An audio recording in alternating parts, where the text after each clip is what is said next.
Hello and welcome to the Stream of Chaos. My name is Dave and I'll be your game master for this session of Pendragon.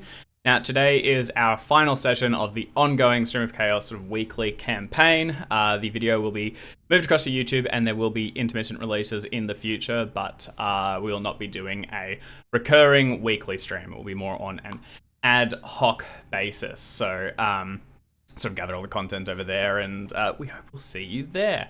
Now, we have been playing Pendragon, and this book, along with the other ones that we have run through, are all available over on Chaosium.com. Yeah, they can all be found there. Well, it's kind of funny taking the standard, very routine intro and just needing to slice a couple of pieces and chuck them into the wind. We are continuing with we are concluding our sword tournament playthrough. This is one of the scenarios contained within the starter set, the first of 3. And we are returning to our characters where they have arrived back in Londinium just in time for the Candlemas Feast and the crowning of now King Arthur. Celebrations are away, and we'll see if our knights can schmooze and booze their way to a successful ending.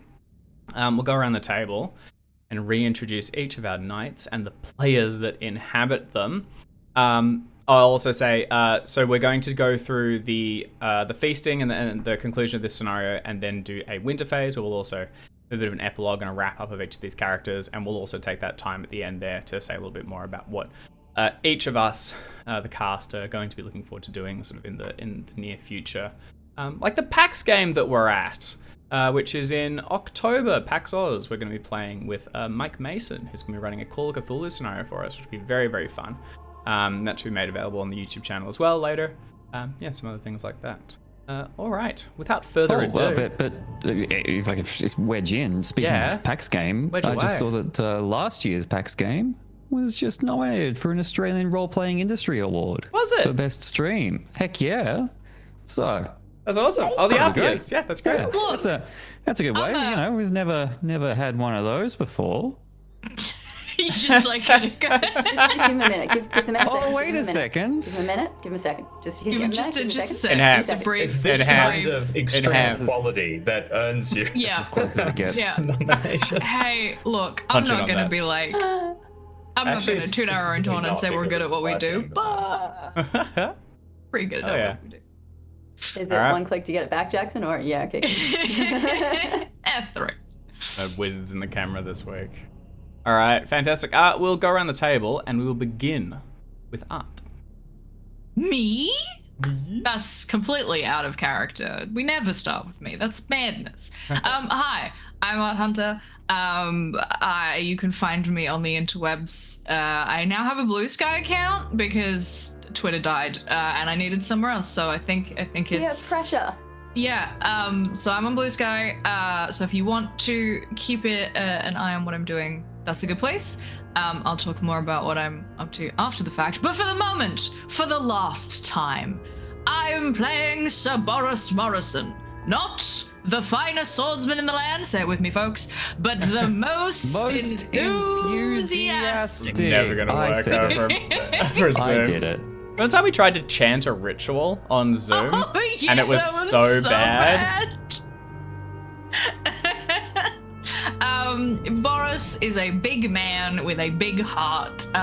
He just wants the good things for his friends, his family, his lord, and his king, and also the little people, of whom there are many, because Boris is very tall, and in his very simple way of seeing the world, little people are just anyone who is shorter than him. Yeah. It's pretty great, pretty accurate, and there's a lot of them. All right, we'll go across next to Jackson. Hey, that's me. I'm Jackson. I am on the web and on Blue Sky at jacksonheenan.com, where I've got lots of pretty pictures on the web, at least, of what I've done and what I'll do. But for now, what I'm doing is playing Sir Hervis, son of Pharamond, of the golden hair, gleaming white teeth, and dulcet tones, knight of getting your face out there and networking, and boy, howdy, has he done it. He is so excited. Not excited, but everything feels like it's fallen into place now that he's made it to the coronation feast of the new king, and not only that, been invited to dine with Arthur at the head of the table. And the only criticism he'll have is once he gets in there and gets up there, he'll probably say something like the table shape doesn't really allow us to see each other, to really connect. It seems like we need more of a, I don't know, a circle Plectrum? table. Oh, a circle table? Yeah, that sounds like a good idea. I'll leave that with you. Yeah, Let that one just who filter. knows? Yeah. Let him rumble on it. Yeah, fantastic. Doesn't roll off the tongue. Circle table. Ball table. There's something in there. Orb table. Table. No. Orb Table of the Orb does sound Sphere? good, actually. Sphere? Or are we getting 2 3-dimensional? A sphere table would not be that. Like, that's just a globe. Like, you're just sitting around a globe trying of to the balance a teacup. There's only one person may have a goblet because it must sit directly on the... Everyone else has to watch. Keep rolling around. We'll go across next to James. Yes, I'm James. A few weeks ago, I decided I'd try and get out of the small monthly fee for my website, RoboPelican, and now I have Debian 13 on a computer and a headache. It's much like the paganism that Sir Moog flirted with. Linux kids, not even once. There's a joke there about gnomes and fey women, but I'm not smart enough to put it together, so I will throw across. Okay, all right, we'll go across to playing? Alex. And he's done. Speaking of Who gnomes, is flirting with speaking of paganism? gnomes and very fey good. women, let's go I totally across to missed Alex. That was too quick. Okay, I am Alex. I was originally playing Dame Trimmels of Summerland. She got ganked. Sorry about it. Now I am playing Dame Juanhilde of Londinium, bodyguard to the sheriff formerly. Now on loan, permanently apparently, to Arthur by way of lords, by way of this gang. She is the party knight. She is wielding a large axe and is mostly just here to have fun. Guys, Just get it's gonna amongst be it. so good being at a feast. I am Alex. You can be found on various places over the internet at VLXCAT, including Blue Sky, including, I think, our website. I don't know, anywhere. Same across all platforms. Let's type it in, see what you find. What'd you find? Fantastic. All right, so we are coming back in with Arthur has just been, in short order, knighted, failed to jump on a horse, managed to kind of turn that into a win for him, got off his horse, crowned, and then shook everyone's hand in the city. So he is ready for a feast. I don't know about you guys. Let's get amongst it. The first super spreader event at The Londinium. winter is open. Bring in the plague. We're still in plague times, right? Technically, it's always a plague time. Yeah. What year are we playing in? Oh, don't ask me things like I think that. we're in We haven't- 500, so we like, haven't- because Black 510. Plague. Yeah, I don't know about like I only know The about brew bomb. I only know from like way earlier. 897 onwards, because that's when Crusader Kings 3 starts. And I know that the Black Plague happens in like 10 something. 1346 to 1343. So apparently, yes, is because the once that Great shit started, it Plague. kind of kept going. The Black plague Death. of Justinian starts in 551. That's We kind of can use cool. that. We can use that. Oh, Yeah, all right. We can live that long. We can do that. Wait, All right, everyone, what? hunker Answer down. this. It's 510, or technically 5. It's Yeah, 510. the current It's year is 510. I think we've got like a good 40 years, and let's be honest, not a lot of us are hitting another 40 years. We're all in our 20s. That would make us One of us didn't. 60. That's a crazy age for a knight.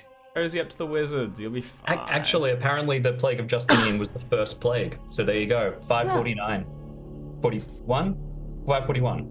Well, I guess because you need cities to have place. Isn't the whole thing? It's bringing animals into cities that causes the damn things. So It's I guess evil pre-big spirits and you know cities. it, David. Oh, No, sorry. the word of the Pope. That'd be cool. Okay, so we're gonna run a feast, and I printed out the feast record sheet, which I'm very excited to use. I printed it out 4 sessions ago, and then things went really poorly. So I'm excited to get My to use it. It's fine. It's fine. So what we need to do, I also may have misspoken slightly. You're not necessarily sitting right next to Arthur. You're just like invited inside and haven't been cast out for having lost his cool sword. So we're actually going to make a roll to see where everyone's seated, and then there's a chance that you get like a really shit spot. Or there's a chance that you have a really good one, which is also just as likely. In fact, more so. Can I roll my 4 in fashion? No. Sorry, you will. No, yes, just not yet. So the order of the now thing. I need to know what my fashion is. You don't have it necessarily, I don't think. Oh no, is it a base skill? Does everyone just have it on the It's a sheet? base, I think. It's a base. I have a So fashion. Herbert's put a of couple 8. numbers in it. Ooh. Oh. Okay. Horace Well. is I not think it is a base one. Yeah, Mine's 0. Yeah. That makes more yeah, I sense. think It makes a lot lot sense. of. I don't remember if like I think a lot of them get like base of like 4 or 5 or something. It's probably like that. half appearance, right? Yes, Yeah, base that 5. makes sense. Appeal, sorry. Appeal. Yes, appeal. Yeah, no, Um, it's appeal -5. Yes, I'm base 5, so yeah, 5. Okay, so first of all, what we need to do, because we did this last time, and then I kind of scrambled to get back and figure out what everyone's, because we're figuring out your geniality is the big thing. That's like how lovely you've been at this feast, at this party, how well you've schmoozed and boozed, and gotten the name out, night of networking, etc., etc., etc. Yes. Dave. Shiv. It's your had an magical, item. your magical spoon. I have an item for this whole time we've been playing, and I've yet to be able to use it. And it gives me geniality when used at phase. We're so back. Hell yeah. Yeah, geniality. It's the measure of one's nobility in the eyes of your peers is what it's called. So your starting value is determined by your clothing, which is based on your standard of living.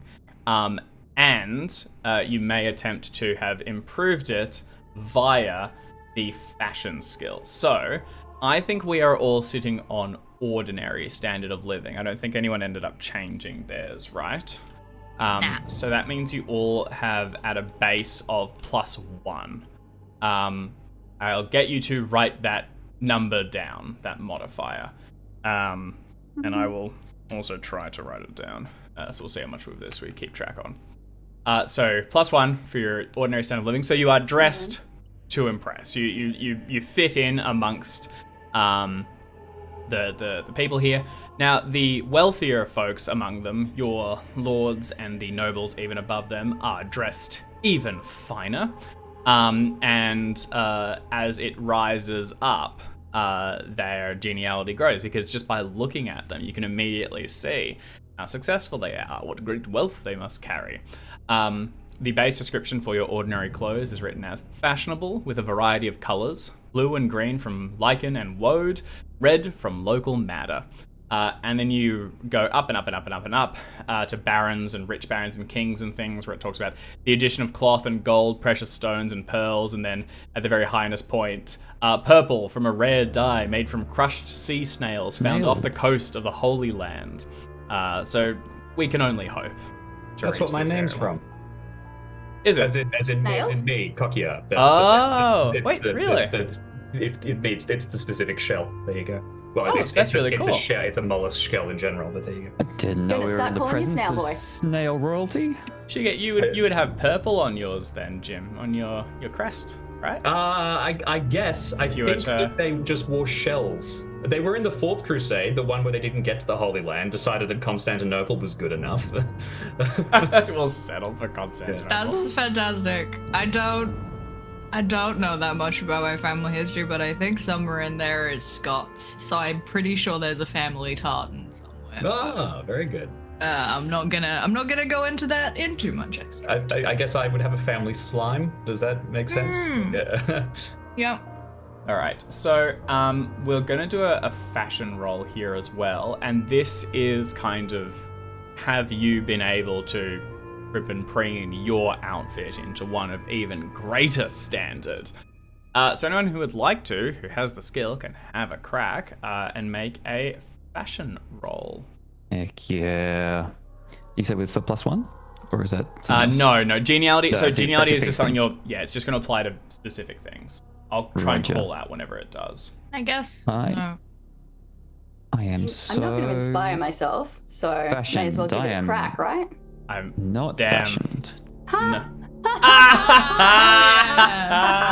You know what? That makes so much sense because we are all traveling from a different location and do not have access to our wardrobe. And Dame Gwenhild lives here. It's more that it's like Londinium's the center of fashion. That's the cutting edge. We're all wearing last season's feast wear. And Dame Gwenhild knows exactly what's about to be in. Yep. Party night. Amazing. Hell yeah, we're so back. Okay, well, with that one, I think Alex, way we'll handle it is raise you by 2 bands within it. So you are going to be dressed as superlative, like a banneret may wear. Your geniality will be a +3 modifier. And I'll give you the base description, but I'd love for you to elaborate on it. In fact, it's sort of fun thing. Everyone describe their party clothes. Describe your horse. Describe your party clothes. You have to pretend to be knights. So the base description for this one is elaborate lace, embroidery, and more expensive materials. Bright colors from prohibitively expensive dyes, including indigo from far India. I can't really picture Dame Gwenhild with axe, but also elaborate lace. But you know what? I don't have to picture that because Alex, you're going to describe it. Alex, how much lace do you have on? Oh, just shitloads. But it's like collars and it's like collar and cuffs. So it's just like so good. Lace. There's just big, like where it just drapes down over. Yep. Trying to get your cutlery and everything.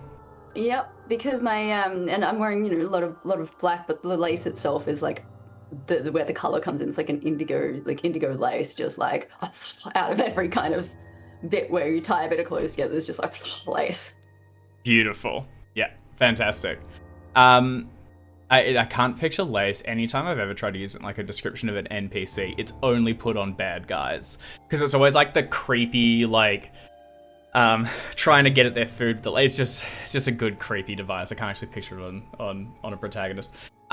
This also, though, it definitely reflects on your standing in Lodinium because you're kind of here in representation of the sheriff, who would be in attendance. But this is, definitely showing the wealth of the city and all the great trade that flows through here, that you've been able to procure such finery. And, it stands out. How about for everyone else?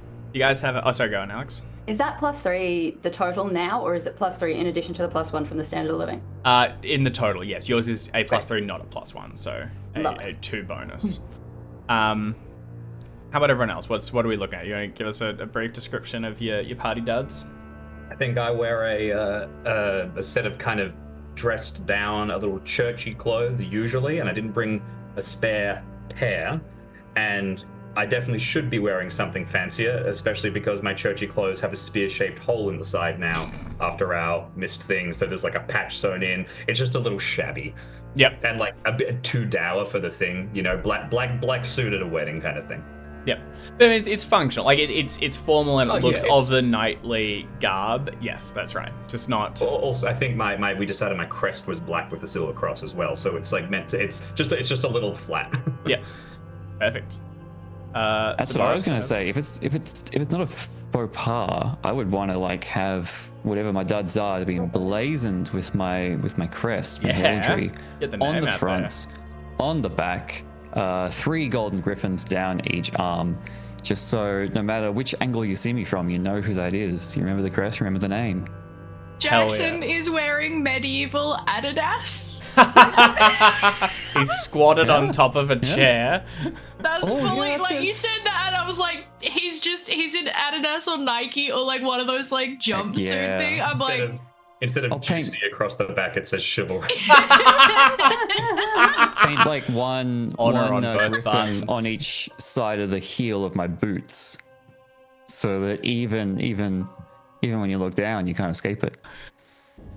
That's hideous. I don't know That's the so name for good. armor on your feet. Do your sabatons have fish in them? The fucking disco stew thing.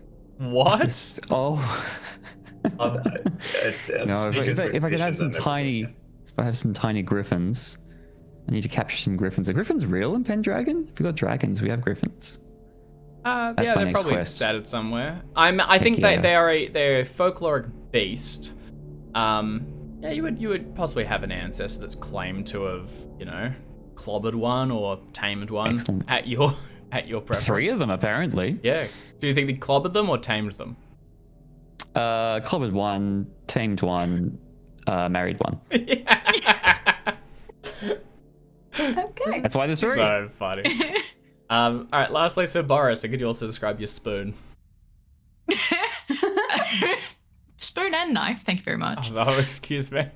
Yeah, no. So I think Boris is dressed like simply but well. He has like boots that have got that like lacing that they have like wrapped around. I don't actually know what it's called, but it's how they tied boots. You can see it on all of the artwork in the book. He has like a just kind of like good quality clothing with a like tabard, is that what it's called? Like over the top that has that does have like, because his is a manticore, so he would probably have like a manticore like in the center or something, just like as a this is the blazon, and the tabard is like split white and red because those are the colors. Not they are not. He's not wearing his full like. He's not wearing stripes. It's just an acknowledgement that those are the colors, and he's got this yellow griffin. But outside the tabard, like which is he's like got it belted, wrapped around, has his like sword as part of that, and then on the other side has a little pouch. Probably actually a relatively like decent sized pouch that looks like it would be his like coin purse, but his coin purse is next to that again. Yeah. And it's like, what is that? And he opens it up, and there is this beautiful ornate knife and spoon set. The like handles are like beautifully carved bone that have been sort of not, I guess, wax sealed, whatever, you know. I'm trying to think of the correct word for veneering something, essentially, but so they've got this like quite intricate design of like knights fighting like these giant humanoid beings with clubs, and these this knife and spoon set are made from the bones of a giant. So they're quite like hefty, like they are, you know, Boris is a big man with big hands, and even like they look a little large even for him. He's hoping to grow into them. Still. But the actual like metal on them is also like quite well crafted. They've clearly been made by a very talented blacksmith from the area that Boris's family is from. And they have been handed down through the family. They were gifted to Boris when he went off to become a squire. He's the eldest, and his family was like, you're gonna be away, you're gonna get hungry, so we're gonna give these to you as you are now carrying on the family legacy. If you die, make sure they come back. Priority number one. Yeah. And they give me a +2 genealogy when used at a feast, so I am currently happily sitting at a nice +3 for myself. Fantastic. Yeah, that kicks ass. To like just constantly busting these out around campfires and things, any excuse to get the soup spoon. Funnily, probably not. Boris is actually probably one who like waits for a feast. Like these are special family heirlooms that he like loves to use, but like loves using them because they are so special, and because like he remembers his father pulling these out, or his mother pulling these out at like family feast when he was very young. Yeah. Actually, I'm going to wreck on something slightly and say that he didn't get them when he was a squire. His family came to visit him after he was knighted, and they had like a celebratory thing, ready. and that was when they were like passed on. Had a first mini feast, yeah. Yeah, so there's like a big... These come out at... It's like the Christmas tree. You could pull it out at any time of year, but you pull it out at Christmas because that's the time and that's what makes it special. That's right. I apologize if you specified this then, but if your parents came to visit and we got to see them, are they comically tiny or also very big? Oh yeah, that is important. No, I think Boris definitely is like a good sort of maybe head above both of his parents, but like both of his parents are statuesque. Like his dad is large and broad-shouldered. His mother is also quite like the muscularity. Yeah, like built. They are both, even though they would be probably in their like 40s, I think at this point, because Boris is 20-ish, so late 30s, early 40s. Whatever. They still like hold themselves with quite a lot of like strength. They are older, but they are still very well capable of looking after themselves and their family. And then technically you probably would have met Boris's siblings. Because Boris has a bunch of siblings. Hang on, where is my little sheet? I wrote them down. I have a Collective noun for a group of boulders. So just because I was riffing on the show The Big Nights, my father is Sir Morris, my mother is Dame Doris, and my brother, who is like considerably younger, like it would be maybe just getting to the age of becoming a squire, is like there was quite a gap. Is Sirrah, because that's the polite term of summer. Sirrah. It's just like master. Horace, yeah. So my younger brother is Horace. As in the Egyptian god. No, as in the dog and he from the show. Screams as powerful of I'm high. You will worship. I also have my pet with me, because I have a pet, and like technically he's been with me the whole time. Yeah, I've got a ferret called Stoty, and it's called Stoty for the same reason that the horse was called Nougat. It was silly and I liked it, but also because my squire's called Trent, and then I could hand the ferret to Trent and make a stoat upon Trent joke. And that is the height of Boris's humor. Not the funniest knight in the world, but the most enthusiastic. I think if my squire is here, he is also dressed in like reds and whites, but there would be a slight deviation for like his family. Like he's got some red and white on his outfit, but his family is also he'd probably be wearing, with me. I think wearing your he'd be there representing you, so that's the more important. All of your squires will be in attendance, because who else is going to pour your damn wine? So they're here, and when they want to eat, they can go and sit on the lowest table and be quiet about it, as is their role. Fantastic. So quick caveat on the geniality. So it is not a modifier, it doesn't get added to things. What you are doing is accumulating geniality. So you are adding it all together. Get a little confused because it calls it a modifier, but it means it's modifying your geniality score, yada yada yada. There are some that are stacking that happen every round, but for the most part it's just like, now you have 3 geniality, now you have 4, and so on and so on.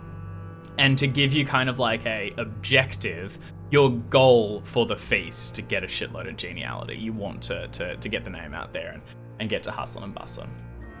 So what we need to do now is we need to determine where everyone is seating. So this is going to be quite a large feast and quite a long one because this is Arthur's crowning. So it's going to run for 4 rounds, which is a quite significant one. It could have gone longer, but a lot of the food was given away to help the local people. So now all the lords and nobles have to suffer accordingly and have one less course in their meal. The way that this is done is it is a glory roll. Your glory divided by 1,000 is going to determine where you are seated. Now, it's your current glory, so it won't apply any modifiers that you've gotten from this scenario so far. But because of your just very recent actions, I'm going to give everyone a +5 on this roll. So that is because you have basically been brought in by Arthur. And this is the chance that, yes, maybe you will be seated above the salt right next to him. But there are a lot of nobles and lords here in attendance. So there's, plenty of people with priority.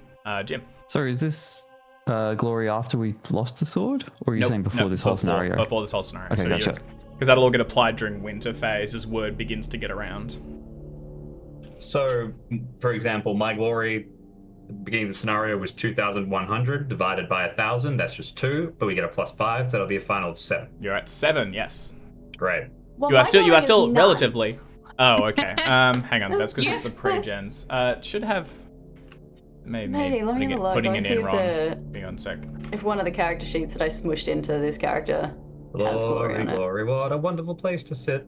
So yeah, you get a +5. You guys are still relatively unknown knights. You have had a couple of recent significant things. But before this, your main claim to fame, and this is what's happening going into it, is you kind of rode around under Lord Robert, who is 3 levels under Arthur and all of his peers. So it makes sense that you would be seated, probably likely below the Salt, would be your assumed position. Why do we keep talking about Salt? I'm very confused. Oh yeah, you were at our last feast. So, thank you. I will look up the glory thing for you in just a moment, Alex. So it's called Above and Below the Salt because salt is brought out at these events as a sort of show of wealth and power. Most of the salt that you have just scattered up and down the tables is sort of blackened or has imperfections all throughout it. But what they'll take out is this pure white salt, which has been sort of imported by people from all across the land, and it's usually included in like a hefty iron box or something decorated ornately. And this is placed at the highest point on the table, near where all the host and their chosen guests are seated. So the ranks of seating are above the Salt. That is the high table where Arthur and Duke Ulfius and King Leodegrance and their peers are seated. There is closer to the Salt, which is along sort of in the set more tables that have been laid out, but near it and close enough to possibly get opportunities to socialize with them, and basically the highest station. Then there's further from the Salt, which is just further down that table, and then the lowest rank is on the floor, which is typically treated for like squires' dogs and people who have actively insulted the host and the likes. So you do not want to be there. Genuinely, it would not be improper for you to be further from the Salt. That is kind of your station currently, and that will be what happens if you fail.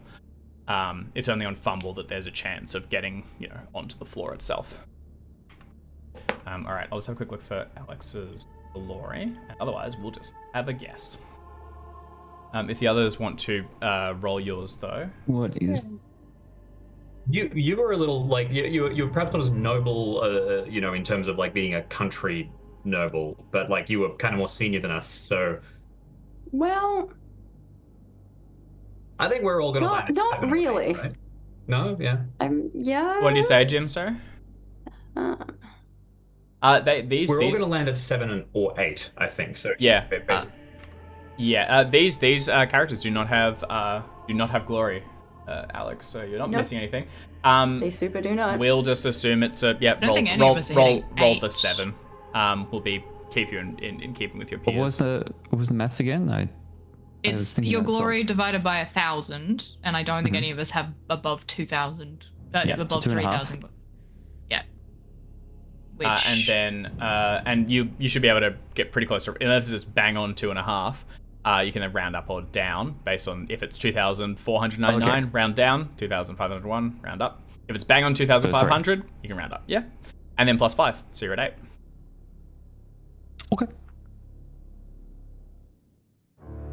That's a fail fail for some with or without like the additional glory? Because I have 2,400 from like, and I started with a lot of glory. Although Sir Hervis also started with quite a bit. Yeah. Fail for Sir Hervis.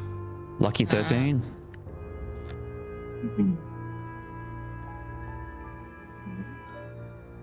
Can I have another 5 glory? Another 5 on that roll? No. But sorry. Would have really been. With a shot. Would have been nice. No, Fortunately I'm not. asking. Am I just rolling the same? Yep. Because Just roll a d20. We'll just say yours is at 7. Oh, I added glory, like a roll as an extra skill. You can just throw it on your character sheet. Oh. Okay, No. and that is a No. potential fumble. So we maybe have That the is first hilarious. person. You wore too much hell lace, and everyone hates it. Okay, so it's not immediately. What happens? Glory roll. On a fumble, you roll glory again. This time treating a fumble as a simple failure, and take a seat 1 position further down from the spot the second roll is determined. So if you roll again and you fail again on further from the salt, you are seated down amongst the on the floor with the squires and dogs, which is a really bad look. Yeah. And this has nothing to do with this stuff we've been accumulating yet, does it? No. It's not a traditional modifier. Success. Okay. Okay, that did get you on. So that is a success. which means closer to the salt, but you treat it as further from the salt. So I'm everyone normal. is further from the salt, which is kind of the Yeah. expected. We are all saltless. All saltless. Nah, I mean, I feel like saltless would be the flaw. We're not saltless. we're not without salt. We're just We can have little salt as a treat. Yeah. as a treat. So I'm going to put you all at in further from the salt. Can I have? I think so. Hervis, you have our highest glory. How much glory do you have? Are you muted? Sorry. If we're just talking pre this scenario, Yes. 2577. Does anyone beat that? 2004, I think. So hang on. So we're going to have Hervis. 20. Was it 2477? 2577. Oh. I believe your next art. What was yours? 2413. Horus. Jim, what was yours? Beginning of this scenario, 2173. Although I'm just skyrocketing up because I keep getting miserable. Alex, let's randomize yours. Do you want to do? We'll start you at 2000 plus 3d100. I think, or 4100 or something like that. What gives us a chance? It's Roll a something interesting. d10. Just 2000 plus a d10. For just the second digits of. Yeah. I'm just gonna roll a d10. Alright, 2300. There we go. So I'll put you just Smack in the here. middle. Bang smack. I need to start bringing up like medieval meals on the other screen so that I can start to figure out. I have a table. Ooh. Get excited. Okay. There is a D&D cookbook that I keep looking at being like, but maybe. But what I if? think there's also like a Morrowind one or something where they have like the scrolls, the like cinnamon scrolls or whatever it is. Oh, yeah. Sweet rolls, yeah. Sweet rolls, that's it. Thank you. Yeah. So because you are all seated further from the salt, there's no modifiers. If you are higher up, you just gain geniality every round because everyone's coming to talk to you and they wanna try and get their names known as well. But where you are, you're gonna have to hustle. You are not gonna get nothing's gonna be handed to you. Okay, you're gonna have to get out there. You have to make your own name. So when we're beginning, it's 1 for everyone and with 3 for Dame Gwenhild. Does my knife and spoon set not count And you're yet? 3. Oh as yes, well. sorry, yes. Gives you I'm at also. 3 You are as also well. at 3. Thank you. I'll correct that. Okay. There's some fun stuff where if you are involuntarily seated in an area below another player knight with less glory than you, you need to succeed a modest roll or lose 1 honor. And I really thought we were going to have a chance at someone getting up one of the very lower funny. ones and immediately get really shitty about it. But fate has ranked us according to our state. Fate has as it should be. found you to be amongst your friends. Would you say that they were gonna get salty about it? I definitely would. I mean, you wouldn't want to have anyone be assaulted. Salt of the earth. I don't know where to fit that in. Maybe if you sit on the floor. Each Is feast. that? I wonder if that's where that comes from. The concept of like being the salt of the earth, or like the people who are like Oh yeah, Yeah, peasantry, and it's like you're the. I don't know, but like that's a really that like makes a nice little connection in my brain, and I like it. I like connections. Makes close my brain enough go for fizz. me. Yeah. I think let's assume it is.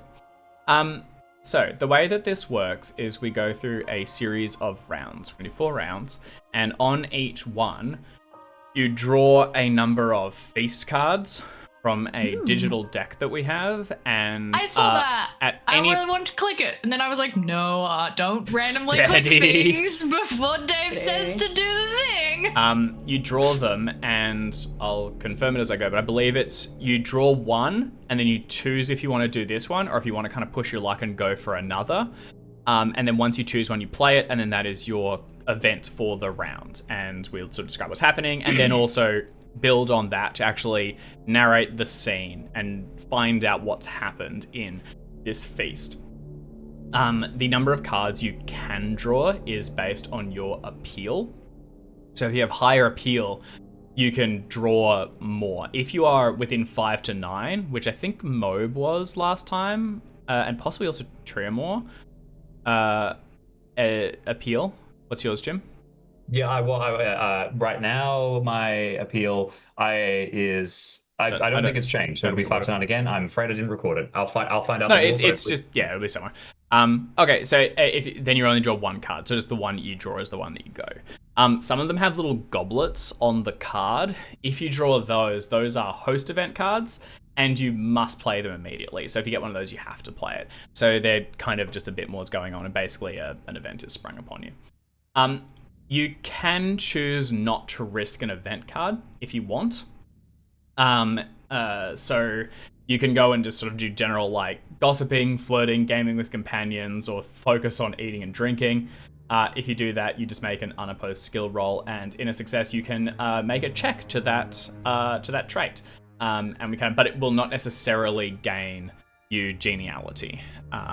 So it's just you kind of getting amongst the people, is my understanding of it. Okay. So once we get to them, we'll do them in order. Actually, what is everyone's? I'll record everyone's appeal so that we know how many cards we're drawing for each one.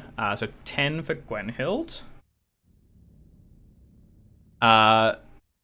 So Boris, so Hervis, do you know yours? 13 for Boris. It's under characteristics, right? It's it's just your AP. Appearance. Yep. Yeah. Hervis. 16. And it shows. Mobe, have you got yours? 9. That's great. You guys are ranked by glory and by appeal. That's super easy. So it's going to be for Sir Hervis, you're going to be by base drawing, unless anything changes, 3 cards. Boris, you're going to be drawing 13, 2. You are also 2, Gwenhild. You scraped it in. And Mobe, you're going to be 1. Glory prominence modifier. Oh, cool. For each round. Oh, and your glory bonus. So if you are, never mind, you also get a bit more. Because you are all now moderate knights, you all get a further +1 because of your, like how legendary you are. So we'll see if that scrapes anyone into another bracket. I'm at 10 now. James, you will draw 2 cards. You've scraped it in. I'm at 14, so I keeps you just in your bracket. Everyone else is going to stay where they are. You are 1 off, so Boris. A little bit more glory, and you'll have it. You'll have it. I mean, I'm going to be honest. Boris is here to have a good time and to make friends. I don't think he's too stressed about, like, events as a thing. We're all here to make friends. It's called geniality, and you get it by doing events. You're fine. Woohoo!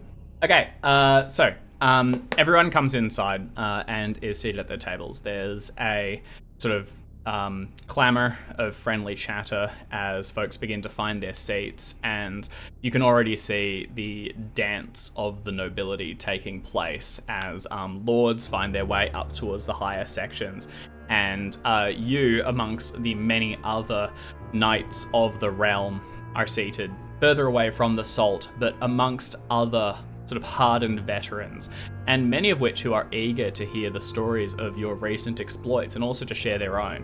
There are folks that have tangled with the Saxons recently. There are many that have, rumors to spread about King Lot. Folks that are eager to start lying about stories they've made up. And as wine begins to flow and squires move about the space, finding their knights and bringing them their refreshments, the stories come easily as well. Something that I kind of want to keep in mind as we go through this entire feast is each of you have your suffix that we did during character creation, mostly based on where you're from or who your parent was. So Morrison, son of Morris, son of Pharamond, acknowledged because Moab was a bastard, and Demquinhild of Londinium. You guys have begun to make a little bit of names for yourselves, and from your glory from the previous scenarios we've done, as well as what has happened in this most recent, I think consider if your suffix is beginning to go about, and you know, is it people sort of beginning to spread rumors about you? It doesn't necessarily need to be super favorable. It's just whatever kind of is defining you at this particular time. The one that made me think of all of this is Hervis has now lost 2 swords that were very important. And I think that's really funny. And if I were a knight at a table across from Sir Hervis, I'd be trying to get, like, 2 sword really going. I'd be pushing it really hard. 2 sword? I thought you were going to say swordless. Or swordless. Like, I think 2 sword and then that's Sir Hervis managing to, like, twist it into a positive. You know, but I think that's really fun. Sir Mobe has gone mad and run around in the woods for quite a while. Like, that feels of note. I only went mad once, but I got miserable. Like, you were really sad about it. Mobe the miserable. Mobe the miserable. So Mobe the grumpy old man. But kind of at remember, the ripe age of 21. But this is why, like, you gained glory from negative events as well, because that is your prestige growing, and it's also. It's such a romantic period, like emotion and expressing of it is commonplace, and you know it's lauded if anything. So like that Mobe is so affected by the tragedy of, you know, he feels things so deeply. If only more people were like Sir Mobe. So yeah, just have that kind of in mind as we go through these events and maybe see what begins to spread. Okay, we will begin with Sir Hervis. So Sir Hervis, you're going to be drawing 3 cards. I've never really used these decks in Roll20, but we'll see if it works. Otherwise, I just have it in a giant table, so we use that as Plan B. So Hervis, are you able? Jackson, are you able to see the deck? Are you able to grab cards from it? Because otherwise, I've got Deal. I think so. Do you want to do that? I will draw 1 card. Ooh. Oh my gosh! What just happened? What's it? Has it given it to you? So as I can drag them onto. Oh, you kind of got it on your. Can you? Can you play it, Jackson? Where it is? I don't know where it went. It's above your name on Roll20. I might try. What I might try and do there is. It is. Here, I'm going to do it this way. Actually, I'm going to place them on the thing so that then. No, this is my card. This is my card. Got it? This is my card. You've got it? It's tiny. It is tiny. I don't know why think it's so small. I guess because they're supposed to be playing cards. If we just there we go. It's bigger now. I don't know if I can make it bigger. There you go, I did. It's this one, right? Center stage. There we go. All right, Fantastic. I'm going to move us to. Oh wait, I need to make sure that my. Oh, there it is. I found it. Everyone got it? All right. So Center this stage. is. So Jackson, I'll this is your. So you have 3 to go. This does not have the little goblet, so you can choose to play this one, or you can continue to go.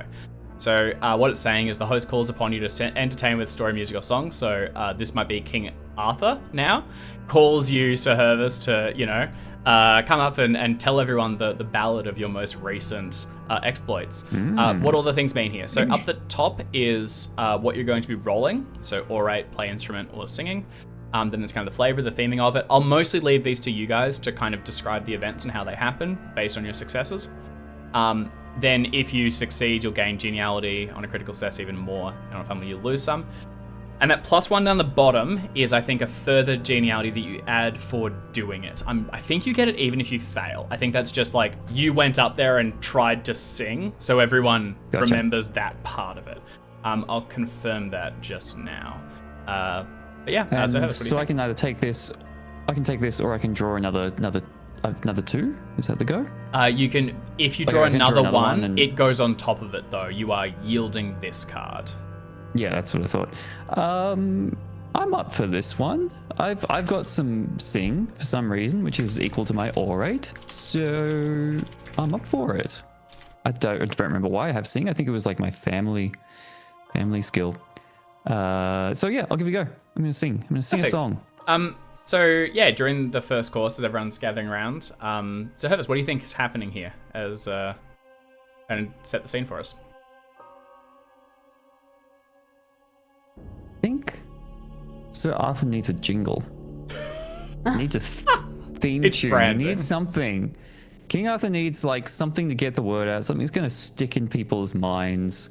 Something that you know, next time you're like in the library or at the market and you see a crown and you see like, you know, something that reminds you of a king. I want you to like, this song needs to jump into your head and think of Arthur. That's what I'm going for. Yeah, hell yeah. I'm gonna roll and see how good it is. Let's see. You can apply passions and things to these, but it's all throughout the one feast, so you won't get to reuse them. Something to consider. No, this does not quite seem passion worthy. And I like the 10. I got 10 in singing, so it's a 50-50. Yeah, which give it a amuses whirl. me terribly. Oh, should have done passion. Off by 1. Nice. Okay. How's it go down? Rhyming dictionary. Arthur. Martha. No, it's all right. Arthur, you know. King Arthur. Our newest king is called Arthur, and with him we'll go farther. We'll go farther. I composed a melody, you know, and I just That's kind it. of put it out there. Just say, hey, you know, here's what you want to take away from the night. Hey, we got Arthur. With him we'll go farther. Ding. There's a sort of a polite clapping, and then people return to their meals as quickly as they can. Good. Yeah, That's all I wanted. you'll Good gain enough. 1 from just doing it. We'll go on to the next. Okay. Thank you. You are very welcome. Keep on moving on. Yeah, you have So another 2 of these, don't you? no, just the one happens. So it's whichever one you draw, and then you are only playing 1. Yeah, I So it's chose to do that one for more some reason. opportunities to see what comes through. Hey, that was fun. Okay. All right, And you picked that one. Okay. Boris, you'll go next. I'll move that one off to the side.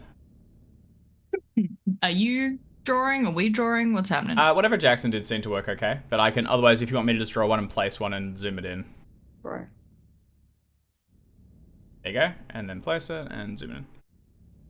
I might just do it for the next one. I think maybe easier. And I'll make it really big. Thank you. All right. What? Emergency. Emergency? A guest sitting next to you begins to choking on a piece of food.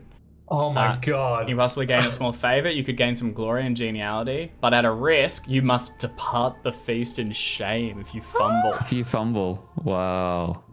Jam your spoon down their throat. I mean, the fact that, like, what is this? First aid. Now I gotta go and look at my, like...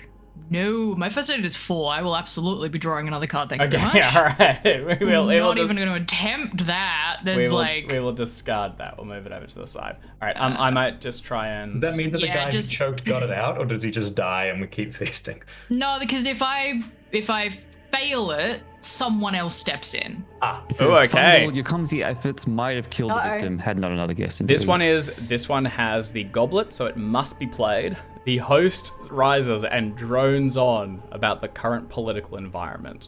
So, Arthur stands up after the jingle is attempted and calls the entire crowd to bear.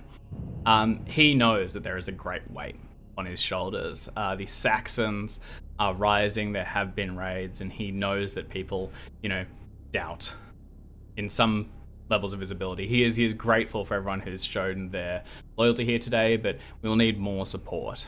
We're going to need to get out there, okay? We need to find the other nobles. We need to bring them into court. We need to let them know that we will be a great and united kingdom, and that united we can oppose the Saxons. And then this continues for a while. He begins to get a couple of examples, points out to people in the audience. He's trying to make connections, so he singles them out and talks a bit about what he knows about them. He's clearly done a bit of prep before he got in here. That's good. But it just continues. So Boris, can you roll against your lazy skill? Trait, rather. Yep. You are pretty. Oh my. Okay. That is a failure. So, Lazy says, who cares about politics? No. Otherwise, you listen carefully. Roll against intrigue. All right, roll against intrigue. Let's see if you get a little glimpse into something. My intrigue's not that good, so we'll see. Oh my god. Oh, yeah. Very nice. Okay. Boris You has can. a rare and exceptional flash of genius. uh, Just like, You realize that this is maybe when you realize that you have to develop chivalry. You hear like Arthur's. I'm so mad that there is no critical success option on this card. That's cruel. well, you can certainly check your intrigue, but additionally, you'll gain +5 to your intrigue for the rest of the feast. So anytime you're rolling against intrigue, you will gain a bonus. Furthermore, Boris, what do you think it is that you get a glimpse into? It kind of suggests that, I don't know if it's talking about, oh no, it's sort of about political environment. Yeah, I think it is about like the forthcoming war and the Saxons. It's also about King Lot and the opposition there. How do you want to target this? I think that what I get a glimpse into is Arthur's talking about like the need for a strong like defense of like, you know, making sure that there are like a sort of like, what I pick up is the beginnings of the inkling of the idea that a group of knights dedicated directly to Arthur in defense of the realm is a good idea. I get the very tiny seeds of the knights. Hell and yeah. I think this works for many reasons, but Boris is like, he is not a particularly proud person, so I think in being modest, he's like, oh, I think I see where you're going, and wouldn't it be exciting to be a part of that? But I think that's the extent that his sort of thought goes. Who knows? Maybe he'll do a little intrigue, given that he has bonus to see if he could like schmooze. But no, Boris for the moment is just hears a thing and gets quietly, which is odd for him, but quietly excited. Hell yeah. No rules. Yeah, the idea of a team put together to serve knights sworn directly to Arthur rather than through lords and who can act with his direct blessing. Isn't that an idea? And they need a table, which is this salt thing isn't going to fly for that. It's not very equal. Really very judgy. If it was a circle, we could just fling the salt at each other, and everyone would be above it because it's a. Now we're talking. All right, we'll go across now to Gwenhild. Alex, I will draw a card and display it, and you can tell me if you would like to do it or not. All right. Help needed. So a entertain knight. a lady relative. Oh, this sounds very familiar, Alex. You keep on getting foisted people's relatives. So a knight asks for your assistance. He urgently needs to leave and asks you to entertain a lady relative. Start of each round. Keep this card, or keep it. Ooh. This could conceivably be Pierce, right? Who did get knighted eventually. It could be. I feel like he just got. No, that wasn't his sister. That was the one. It was Kenrick's sister that we got saddled with last time. See, this is why I wish I could have only drawn one, because now I'm like, but what else is in the deck? Yeah. What else is in the deck? Because this is kind of cool, and I kind of like the idea that I'm just like schmoozing with this lady. Yeah. Just like being a girl's girl. Yeah, up to you. So if you just reading it over, because this has like a discard mechanic at the start of the round, you can keep this card or discard it. I think that's for if you keep it. I think if you. I think for this first one, you may discard this card without penalty if you draw a host card. I think it's if you kind of push it and go for another one now and draw another card, then you've discarded this one and you will lose some geniality because everyone's like, wow, dick move. But if it's a host card, you're okay. Willingly. Yeah. Yeah, if I do it with a host card, I have reason to leave. But it's not it's not a goblet one, so I don't have to use this one. I actually think I was wrong, sorry, about the cards. I think when you draw them...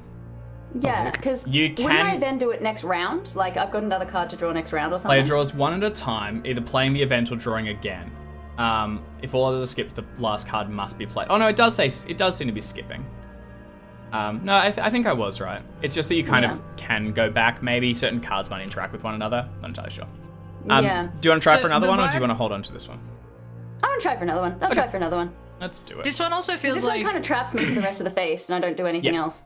I agree. Yeah, because I was going to say, keep this card implies you don't get to play another card. And that is +2 geniality, but that's for the whole time. I thought it was compounding each round, but it's not.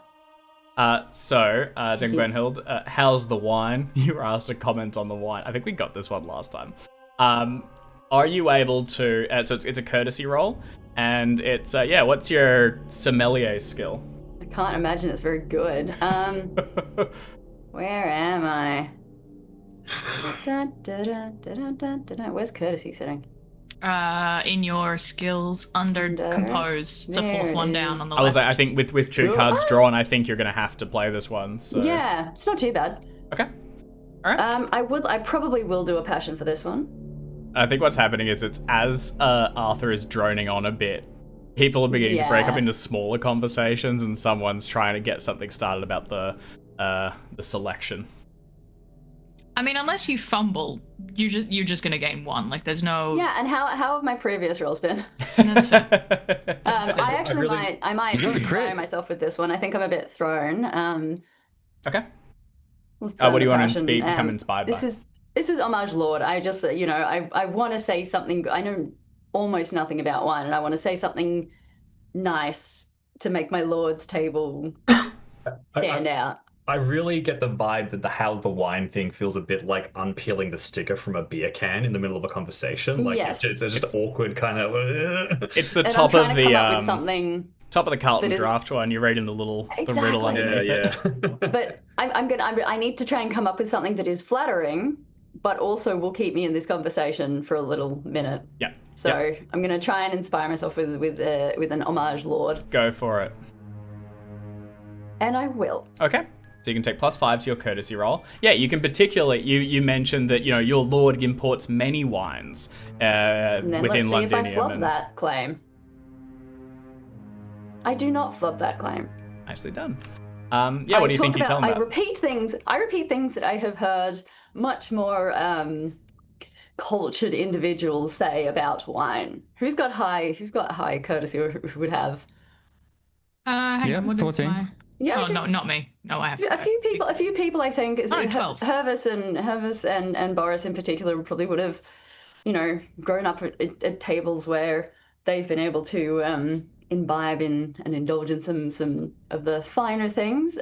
Boris probably through just quantity, and I'm repeating things that I have heard them say. Yeah, rely on the the words that others have used and just scrape your way through. Yeah, you have a charming enough conversation, and so you gain on a success. You can check your courtesy, and you'll gain 1 geniality from playing the card. So I immediately just didn't apply. Oh yes, because Boris, you did not actually gain geniality from yours, so yours is remaining at 3. So Gwenhild, you gain 1. You're up to 4. And we'll go to our last one of Sir Mobe. James. Here we go. I'll just move this card down across for Alex. Get rid of this random. This is one where I do feel the famous passions of modest and temperate do interact weirdly at feasts, because it is a bit like nobody look at me and I don't like food. Yeah. But yeah. Here's a modest one. There you go. So you've got modest prayer. So you've got 2 that you'll be able to draw, Jim. So a knight unfairly criticizes you within earshot. Well, you did very recently lose a sword, so maybe it's not quite so wrong. You got it back. I think that, also I'm just looking at that. This is a plus geniality if you're able to not rise to insults. I think as well, if I can set things up. My father is a knight, and presumably this is an important event. He probably is here, right? Yeah, hell yeah. I think it's him. He's just having a go because he sucks. And I am so used to this. I would like to roll against my my modest. Do you want to apply your hate dad passion? I kind of want to save it, I think. But you know what I mean? What are you going to save it for? Your dad's at the feast talking shit. This is the time. Because I feel like if you fail it, you challenge your dad to a duel, Jim. That's so cool. Which one? Sorry. If you fail and you roll proud, you can challenge him to a duel. Oh, okay, let's go with that then. I'll wait. No, but if I roll my passion, then and I succeed, I can't fail. Oh, true. Up to you. But if you fail, it's going to go to the other skill. It'll add +5. I think it's more likely you fail, right? Isn't your hate dad like 6? Well, yeah, okay, let's go with that then. Up to you. Sure, oh, no, sorry. It won't add to the other skill. Sorry, I'm wrong. You'll just go into misery again. Yeah, I don't want to be miserable because it's at the start of the feast. Oh, you're modest, Jim. Up to you. All right, modest. Gonna roll for it. No modifier. Roll off the back. On the plus side, that's +2 geniality. Nicely done. And it you checks get a to modest. Take modest. Perfect. +2 brings you to 3, James. I ticked my... Yes, you did, But, particularly because you critted. Yeah. Yeah, so Excellent. your father has traveled here, and honestly, there'd be opportunity for probably each of you to meet your parents if they're still active knights, and would have been summoned somewhere close with Lord Robert, so they'd be here as part of his entourage, spreading their own stories. Pretty nasty that he's come all this way, Samob, just to insult you and talk about you. That's parents for you. They come to the party, King Arthur's party, and then they make fun of you for losing Clarence, King Arthur's sword. So never any fun. You know what? You just let it go, and everyone sees you being the bigger person, and in that, he looks rather the fool for trying to mock you and try to insult you. I'm gonna get him before this feast is out. All right. Now the important thing, as one thing is done, I need to roll to see what course we've all enjoyed, what food we're eating. It was beef marrow fritters. And so like, he doesn't know. Ooh, delicious. Marrow fritters. I need to look up a picture of that. I'm not sure you'll Oh find no, one. don't. I'm not Marrow brave is enough. the lovely gelatinous content in the center, Yeah. and a fritter is breaded, I think, and fried. So sounds. Frying in I suppose you'd 5'10"? bind it with eggs? If it's beef marrow fritters, it could literally just be breadcrumbs mixed with beef Yeah. marrow Yum. and then fried. But I mean, there's a reason that you have marrow straight out of the bone, because that shit is not stable. Yeah, it's very gluggy. Maybe that's why they mix it with bread. Who knows? All right. That sounds fun. So we'll go to the second round now. So our rankings. So Hervis, you have 2 geniality, 3 for Boris, 4 for Gwenhild, and 3 for Moe. Looking at it, I believe the geniality continues to apply to the number of feast event cards you draw. So that now brings Hervis. You're at now 17. You are still at 3. And I'll just update where everyone's at. So you actually may get a chance to draw more and more cards as the night goes on. And we don't get to musical chairs start moving up the ladder towards that. I don't know. boss's Towards soul. the salt, there might be I a wonder card if in there there's a that card. lets you. Yeah, but it's Yeah, I a wonder if there's a random card choice. that's like turf someone out of their seat. Hoist. Be gone, Lancelot. Okay, we'll start once again with Sir Hervis. Hervis, I'll draw the first one for you. Very good. And then you can decide if you'd like to apply it or not. Oh, it's a crown one. You have to. Oh, meet the host. Alrighty. Oh, okay, so meet King Oh, Arthur. perfect. You are Meet the host again. asked to getting the entertain the alright high ones. table God with a damn it. story. So, Yeah, no. So the song didn't work. So this time I got to go for a story. Oh well. so it's going to be an alright roll. You can invoke a passion here. And so this does play. I think this is kind of King Arthur trying to give you guys, like, he couldn't seat you at the high table, but you've had such entertaining like events very recently. I think as he's seated there amongst the others, many of them knew that the sword was taken, but since then they were kind of locked inside throughout this storm. He's asked you to come up and explain what happened. Like, you were there this that is it. night. Like, Yeah. you went out with the others. Tell us how it all went down. Heck yeah. And this might be one well, to yeah. whack a passion on. It sure is. I think this is. I'm very passionate about my honor. That's what this whole story was about. Was getting the sword back to restore my honor. So that's what I better do. Not getting the sword back because it's the right thing to do and Arthur needed it. It was purely No. a selfish decision. Absolutely. Because I lost a point of honor. Did I get that back, by the way, Dave? No, no reason. I gave you some honor back for returning, didn't I? No Or did idea. I not? You think you did. did. You gave us some. Yeah, you gave us would have gotten 1 honor back for getting the sword I back, don't but think not further. I'm gonna say I didn't put it on my sheet, and I'm gonna pop. Actually, I think I back up to didn't. 15. I think I was going to do that at the end. Right. We'll square that circle in a moment. I wonder if Merlin also is, well, presumably, would he be up at the high table? As Yeah, absolutely. Oh yeah, a he's amongst shoving it. his face full of Yeah, chaps. 400 indulgence or whatever his score is. Yeah. Yeah, definitely he's there. So for the purpose of invoking my passion, can I have that point back? Yes, that's reasonable actually, because it's going to play well. Excellent. Jim and Jackson, you'll both gain 1 honor for having gone and Thank you. reclaimed it. You'll also, for what it's worth, each gain 275 glory for the sum effects of the boar and all of that goodness. That won't apply until Winter's phase, so it'll be for this session. Brings my glory for this session to scenario. 600. Jesus. Well, yeah, you lost the sword, got the sword, Sad fought in boy. a battle, killed a boar. You've had a big week. And And became miserable 3 Oh, wait. times. Misery. It's Oh, the yeah. I misery was not that paying does it. it. Did I need to pay attention? Because I currently am sitting on 20 glory. I don't know how I'm only there. I think maybe because I missed a lot of stuff. you Yeah, gain it's another 'cause you and I missed 275. You and I were not For- there for the stabbing. Getting the sword back. Getting the sword back, arguing. We You also got, and you got guys. major wounds And- because we were both Ah, to our that makes sides from sense. being attacked by the Picts. Jackson, hit us. Yeah, here we go. Bam! Yes. Okay. You dig deep. All right, got This it. is it. I'm going to spin this story. This is it. This You is have the been story. prepping This is for the story. this. End all stories. Or Always. plus Preparing for this your whole 5, life. right? Oh, he's got it.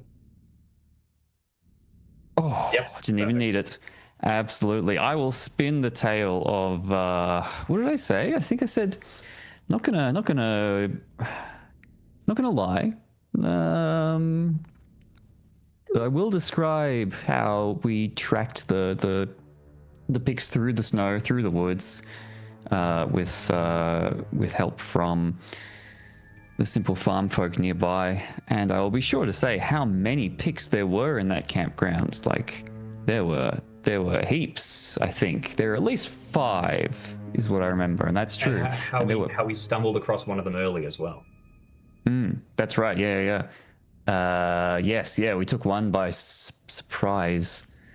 Well, there was surprise when we came across the first one. That's for sure. Wasn't what we were going for? Like we were gonna say that the essentially like The the land hand of rose up. God had come down and like struck it. them and like you And know we were the other hand that went to go and get the sword and things, yeah. There were 5 picks in that campground, and more importantly, a boar, which we fought the boar. I'll go into great detail about the boar, and that was We a fought the boar mighty and the battle. boar did not win. Probably what they're eating. Yeah, and I think, yeah, it's as... That's as very good. That's with very it- good, Alex. They didn't land with anyone but me, but I loved I'm it. glad that landed with somebody. I did That not was so hear it, good. sorry. Oh well. Something for the rewatch. It's with the successful. It's as you're able to line this up with the second course coming out, and it does indeed contain the very pig that was killed.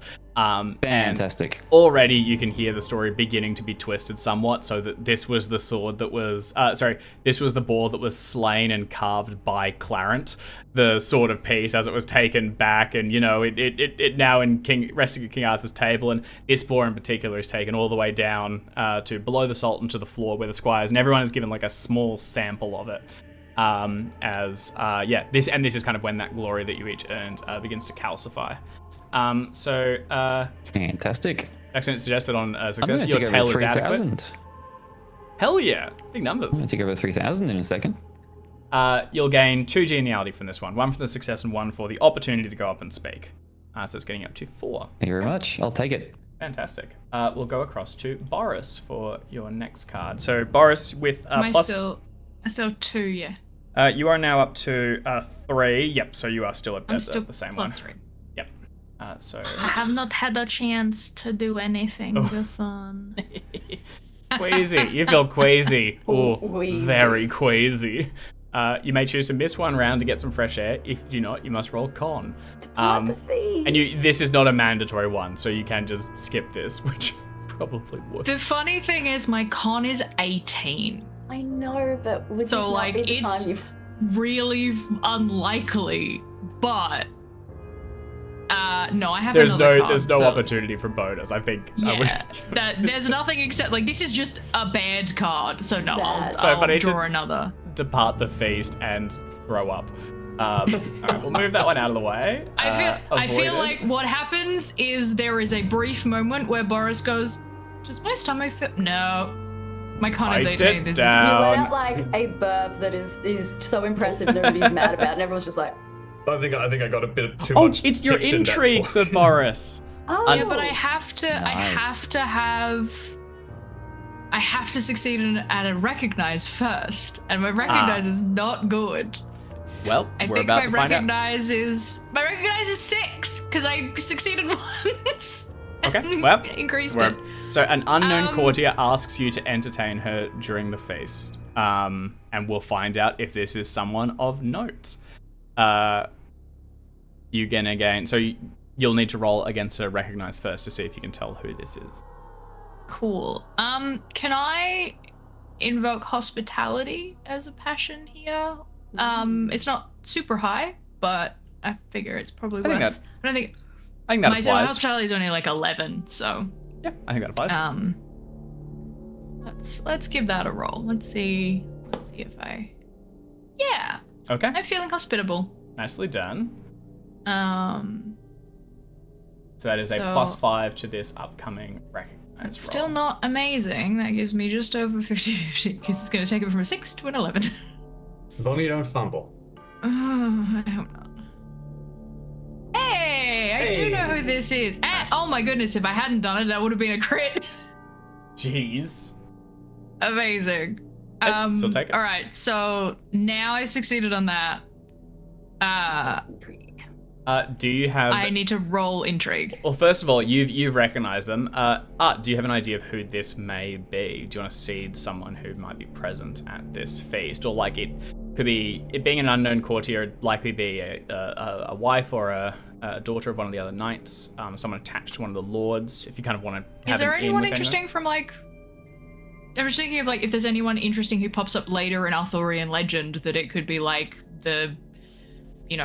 someone attached to that family. The only one I could immediately think of was Morgan Le Fay, but that feels like a very wild swing to take, and I don't know when she appears. I think she's they're relatives, I think, but I don't. She's the heart. Yeah. One suggestion, alternatively, just calling back the previous. I've got one. Oh no, go. You can. Oh, please, no, go ahead. Both. Give me both, and then I get to decide. I was going to say the old marshal or commander that trained us when we were squires, who appeared in the first couple of sessions. Maybe has retired and comes in like formal garb, which we have never seen her in, like a gown.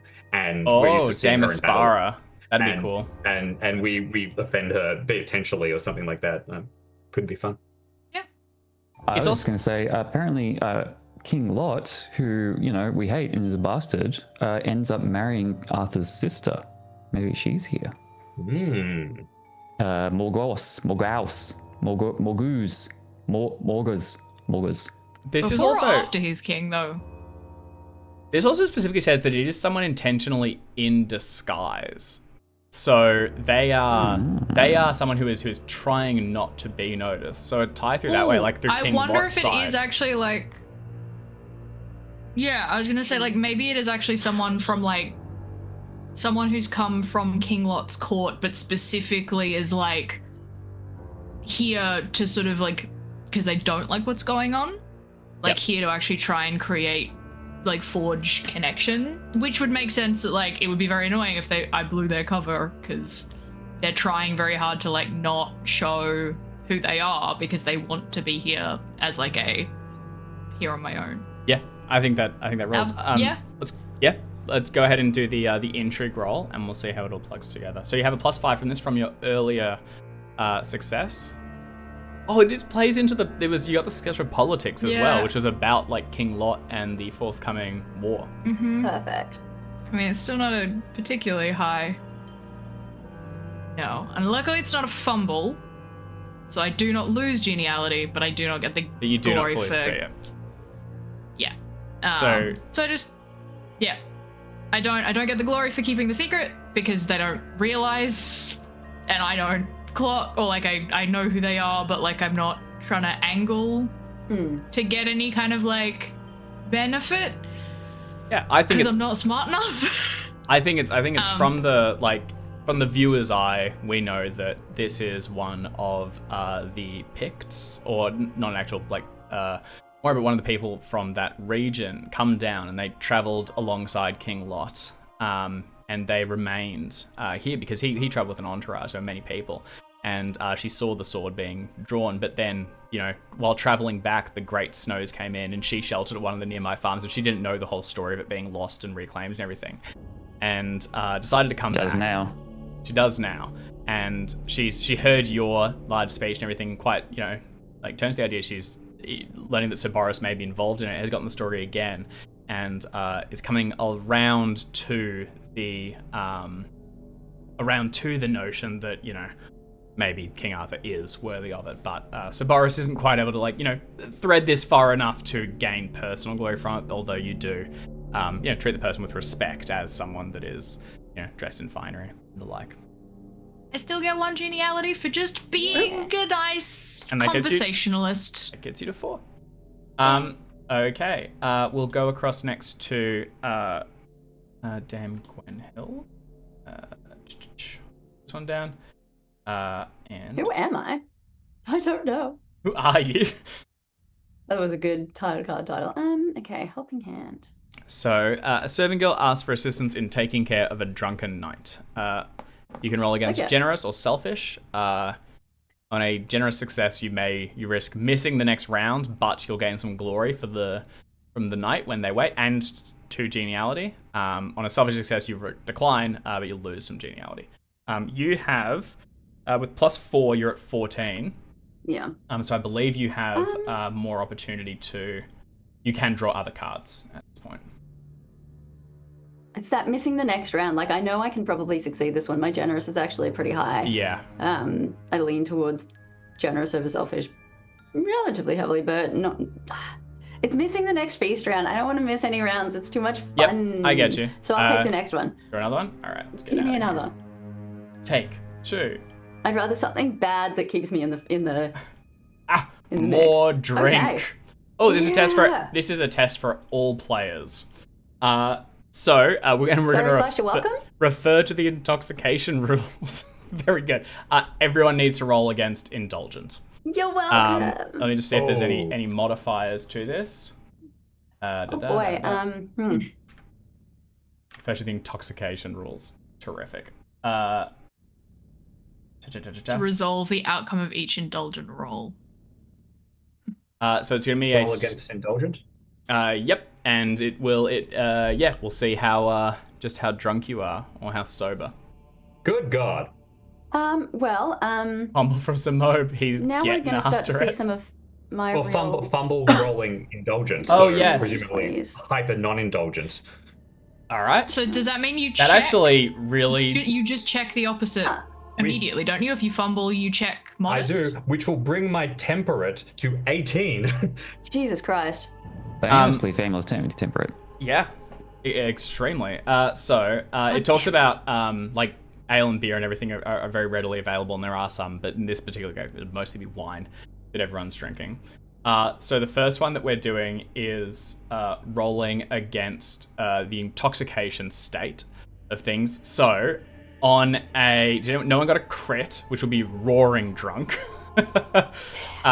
On a success, which we have 2 successes, Dame Gwenhild and Sir Boris Morrison are enjoying it. Well, I guess a beverage. I'm having a nice time. Yeah. That's all good. You are drunk, so you have a +5 to flirting, orate, lustful, reckless, indulgent, and valorous. A -5 to everything else. So you're just having a good time. You're vibing. You know what, Dave? It's so much when I fun. get to rolling, I'm gonna be like, is it a drunk one or not? Reasonable. I don't Maybe wa- copy and paste them into chat for us. Yeah, I'm gonna put it in. Yeah, I don't now. wanna. The other thing is, does my constitution have anything to play into this? Because Because like I have pretty high constitution, so like you would have probably just Is taken more in. That means you've drunk a This is lot you of it choosing to get Right, to to okay. be indulgent for you. got it. Yeah. Okay. Then on a failure, you are sober, so no modifiers. You've had a couple of drinks, but you haven't gotten to this point. On a fumble, which makes so much sense that is Samo. There is a fumble one? That's Yeah, like, you are sober and no indulgent rolls need to be made for the remainder of the scene. So if anything else comes up or anything, Samo, you have basically abstained from all drink. You've said no thank you, and continued on. So The only wine I drink's at communion. Sometimes. all right. If there's juice available, I take that. That one applies, and so no modifiers made for this round for Dame Gwenhild. Our last one is going to be Sir Moab. Moab, you are at up to still 2 cards. I'll draw your Yep, first. plus for 3 you. geniality, 1 from my base, and then the 2 from and that it's- insult of my dad. dead. It's immediately a host one, so you'll need to play this. The host calls for a song. No. Oh, this sounds familiar. The host rises and calls for everyone to join them in a song. Oh, it's a post singing for all player characters. Oh dear. Oh my god, Singing opposed. as battle. I think this means see who does A the rap best battle? at it. All right. Everyone roll singing, please. Let Is me know if this you're on a passion. drunk or a sober one? No, Oh, and this for is- what it's worth, this is not flirting, alright, lustful, reckless, or Yeah, indulgent, or okay, valorous. So cool. our drunk Yeah, fun. characters are having a lot of fun, but they do have a -5 to it. We are loud and we're bad. I have a slight problem. Yeah. -5 takes me to 0. Yep. So it's just a What chance. does that mean? We're seeing if you fumble. Oh, okay, so Otherwise just you like I just would have to roll say a You 20. will fail, but you may fumble. Cool, that's fine. Can I invoke hospitality passion to yeah. I'm not even gonna Yeah, try. go for it. Oh my god. Dame Gwenhild knows all the words. Nailed it. That's so good. Yep, a failure from Guaranteed failure, Tobias. but not a fumble. Dare I try to get passionate This about this? is my favorite song. Everyone's hammering out Mr. Brightside in the halls of Londinium, as they do today in the halls of Coming out of London. the oubliettes, and I'm feeling just chivalrous. I don't know. +5. Here we go. That's a Singing. success for Fumble. Sebs. Of course. Great. And you are Oh, no. stone cold sober, Simone. Stone cold.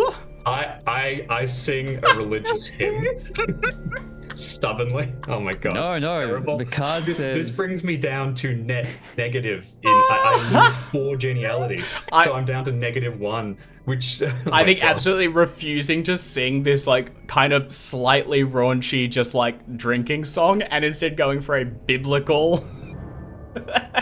That's But not even You replace all the well. babies with Holy God. That is my second Others- fumble in a row. Well done. Others can't As be a- sure whether a cat has been strangled inside your throat. That's harsh. All right, Simone, you are down to a net of -1. Congratulations. That's incredible. Thanks. 4 for Dame Gwenhild. So how did everyone else do? We got a success from Dame Success. Gwenhild. You're doing well. You gained 2 geniality. Well done. So you're actually up to 6 for this round. Success from Sir Hervis, also holding your turn. Another success. Whoops, read down the wrong person. And for our friend Sir Boris, you just got a Just failure, right? failure. Yep, you mumble Yeah. along off key. Partial I'm not a good success. singer to begin with, and drunk I'm like. Oh, sorry, I forgot that it's an opposed one, so we're seeing who's highest. So actually, so Hervis got a 1. Oh, you both got a 1. You tied. Wow. Okay, I'm just gonna give you both the success then. You both get +2. All right, well done. 4+2. Oh, nice. Yeah. So going into the next round, Wait, what would a partial? So a partial success is like if you succeed but not as well as. succeeded but The other lower. person. Yeah. Yeah, okay, cool. Possibly I could have done the ties both partial. But I think it's more fun to do the ties both successes. So going to the next For round, harmonizing. Hervis has 6, Boris has 4, Gwenhild has 6, and Mob has -1. People have forgotten who he is over the course. They think you're you're part of the clergy. They've forgotten You you're know a what? knight. The more that we're going Sir Mob the Miserable as like Oh, the yeah. epithet is so fun. Oh, I yeah. actually looked up. I had a suggestion. I forgot about it. I was looking up appropriate ones. He's done all the religious stuff and carried along with that. The root word, and we would apparently, according to the time period, be speaking British Latin. The root word of suffering and passionate is the same here, and both has to do with like strong emotion. Since I keep going mad and getting miserable, I was thinking Sir Mob the Suffering. Was probably, Absolutely. but, Can I Yeah. update your name in the thing, Jim? sure. The mode do of it. cope. Is there a list of epithets like in the actual? I don't think so, actually. Which character are you? Character 4. All right. I remember we met the Weeping Knight. It's not quite as bad as that. Well, the Suffering, I don't know. So Mob the Suffering it is. And you get. Oh, it looks good, Jim. All right. First name updated. Let's get more. I got to roll to see what dish we're having. I rolled a 3. It doesn't matter. No one cares. Well, I'm not having any. Everyone else is what? All right, James. Everyone else is enjoying meat tiles. You have missed out. To me, that sounds like something. Meat tiles? Meat tiles. Like, I don't know. It's a I flesh really egg, but I'm don't here for know. it. If anyone wants to Google what meat tiles Googled are it. and get I back do to I us. want to Google what meat tiles are, thank If you you. Google meat Oh, tiles, my- you're gonna find. Oh, it's like ground beef, basically. It's meat like chopped up and smooshed and then bound with breadcrumbs. It's Oh, okay. it's like square. It's like It's a I hamburger. Google meat tiles, and all I get is ads for flooring for abattoirs and meat processors Yeah. and butcher shops. So yeah, no, that tracks. That's Okay. just good. That's I've fine. found a medieval cookbook. Take cooked freshwater crayfish and remove the meat from the tails and the surplus, that is to say the shells and body, grind for a very long time. And after that, have unpeeled almonds, let them be cleaned. It's long, but it's like a mess of just stuff. Yeah, it actually sounds my honestly favorite. delicious. Yeah. I wish I was having meat tiles. Okay, we'll go to the top once more. Someone Let's clip have that this. out of I context. wish I was having meat tiles. Please don't. Well, now get Alex. Clip her too. This is you and me have to do her too. This is yeah, going well. So Hervis, you are at a net now of 22. You can draw 4 events. Oh my god. I've gone back and forth on which way I'm supposed to interpret if there's that, because then the one I read just above says may draw and choose from, but then below it says if skipped. I don't know. Oh, the players draw one at a time. So I think it's we all draw our first card, and then anyone that can only draw one must immediately act on it.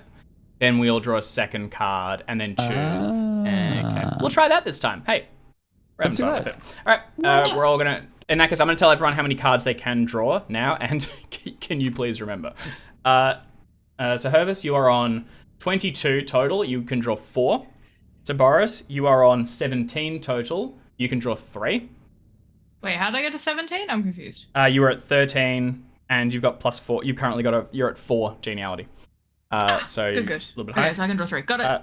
Same Gwenhild, you can draw. You're at 16. You can also draw 3. So Mo, you are at 9, and you could draw 1. You have lost 1. You may still draw 1, but you are getting closer and closer to 0 cards, and you just have to sit there grumpily as everyone else is having fun. I don't know. I think I presume I'm having fun. I presume this is what I enjoy. Otherwise, why would I be doing it? What does make sense? All right, so I'll draw a card for everyone, and then we will figure out. So Jackson already grabbed his 4. Oh, did you? I don't know if yeah. I did. where is I've it, not Jackson? done that. That's fine. All right, I will leave. I will Sure. give this one to. I'll give this one to Art. Hope it was a good one. Give this one to. I Alex. think Jackson, you can like click and drag one of yours onto I was the. able to do Oh, it. so can I have a look at these? Is that how it goes? No, we think do it we round by round round. one. So Jackson, play one of them. Just play the top Alright. one, the first one you drew, and put it in the thing. Understood. And we go through. And if anyone only has one mob or draws a goblet, they have to play it. Okay, so we'll go around and just kind of describe what it is that we're looking at. See these? So for Sir Hervis, we have great deeds. It's a modest proud. Several knights ask you to tell of your great deeds. For Sir Boris, we have alms. A monk is asking guests to donate to the church.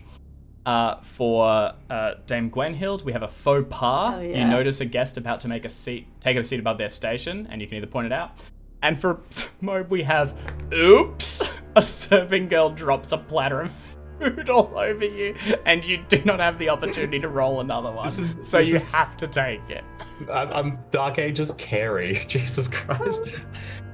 It's I like love that. The failure is not great, but you can just be like, cool. I miss a round. I'ma clean my shit. There's only one round left, so if I miss this round, I'm out. Yes. Which might be for the best. So I have to take it, so I roll dex. Yeah. Let's do some mode first. Go ahead and roll your dex. Okay, I'm not good. I'm so far off passionate. Fail. Fail. All right. Missed it by 1. Sucks. Negative I have so- been not eating, and then it's all the husks of crayfish from the. Wait, what dish are we having? It's relevant. So, oh yes, it is very It's relevant. ending up all Meatballs? over me. Or is this a new one? This was the No, second this will one. be the third one. So I rolled a 15. Roast bream served in dariole, which is a pastry mold. It's Fish. Fish? Yep, Oh, all that'd over be you. stinky. So James, you are going to lose 3 geniality per round. You can miss the final round to go and clean yourself up, or you can just try and roll again. You are down to -4 for this round. Would I draw a card? Yeah, you draw. If you -4. choose to miss a round, you ignore the penalty. I think James wants the I penalty. don't think I can. I don't think. I James, think you are at 5. Next round, you will just draw 1 card, barely, because at 4 and lower, you do not draw any. So you are still at the figure it out. party. Next round is the last like round. Next Yeah? round is the last Yeah, round. hang out, man. How much worse could it get? Covered in fish, stone cold sober, refusing to sing or eat, having the worst. Well, do you want to ideally possibly having a good time? Oh, and your dad's there talking shit about you, which you're ignoring, but he is there, loudly yelling how much I suck while I'm sitting there. struggling to refute. Okay. For our other characters, does anyone want to take this one, or do they want to push their luck and on to the next? No, I got the same. I got a similar kind of one, so I want to see what else I got. If we take this one, we don't get to take any of the others, do we? Yes, that's right. That's right. It's just which one do you take? The next one I will put on top of it. It'll basically be replacing. The one that I have currently, so if I succeed, I have to give money. Fuck. It says pagan knights can choose not to, but those who willingly give money get spiritual. If I don't succeed, can I still give money and I think choice? But I think I think if you don't succeed, you've just gone, I'm not spiritual enough, it's not relevant to me. I'll disregard. Okay, but I still get +2 geniality no matter what. Yep. Yeah, I'll take that. That's given that I'm very drunk, the idea of just passively getting +2, Yeah. fine with me. Okay. Yeah, so Ross, make yeah. a spiritual. You have a -5 to spiritual. Yeah. Because it is not any of those Oh, listed shit. things. Yeah. Yeah, that's why I'm I mean, maybe I'll succeed, but whatever. No. So I don't have to, but ostensibly, and I don't get to tick anything. But you will gain I a do further get geniality. That brings you to 6. Yeah, remembering the roll stuff, I'm going to take another card. Okay. So another card for Jem I will Grenhill. say, I know that it's not super important. I probably would donate. I just wouldn't donate a sizable amount. Yeah. It's If enough that, to if that get them out of your face. is pocket change. Yeah. So Hervis, both of you are going to the next one? Okay. I will. You've got Jackson one drawn, has his right, little Jackson? pile. We'll place one down for Alex. There it is. It's an Angry event, so I'll take it. dogs! Angry dogs!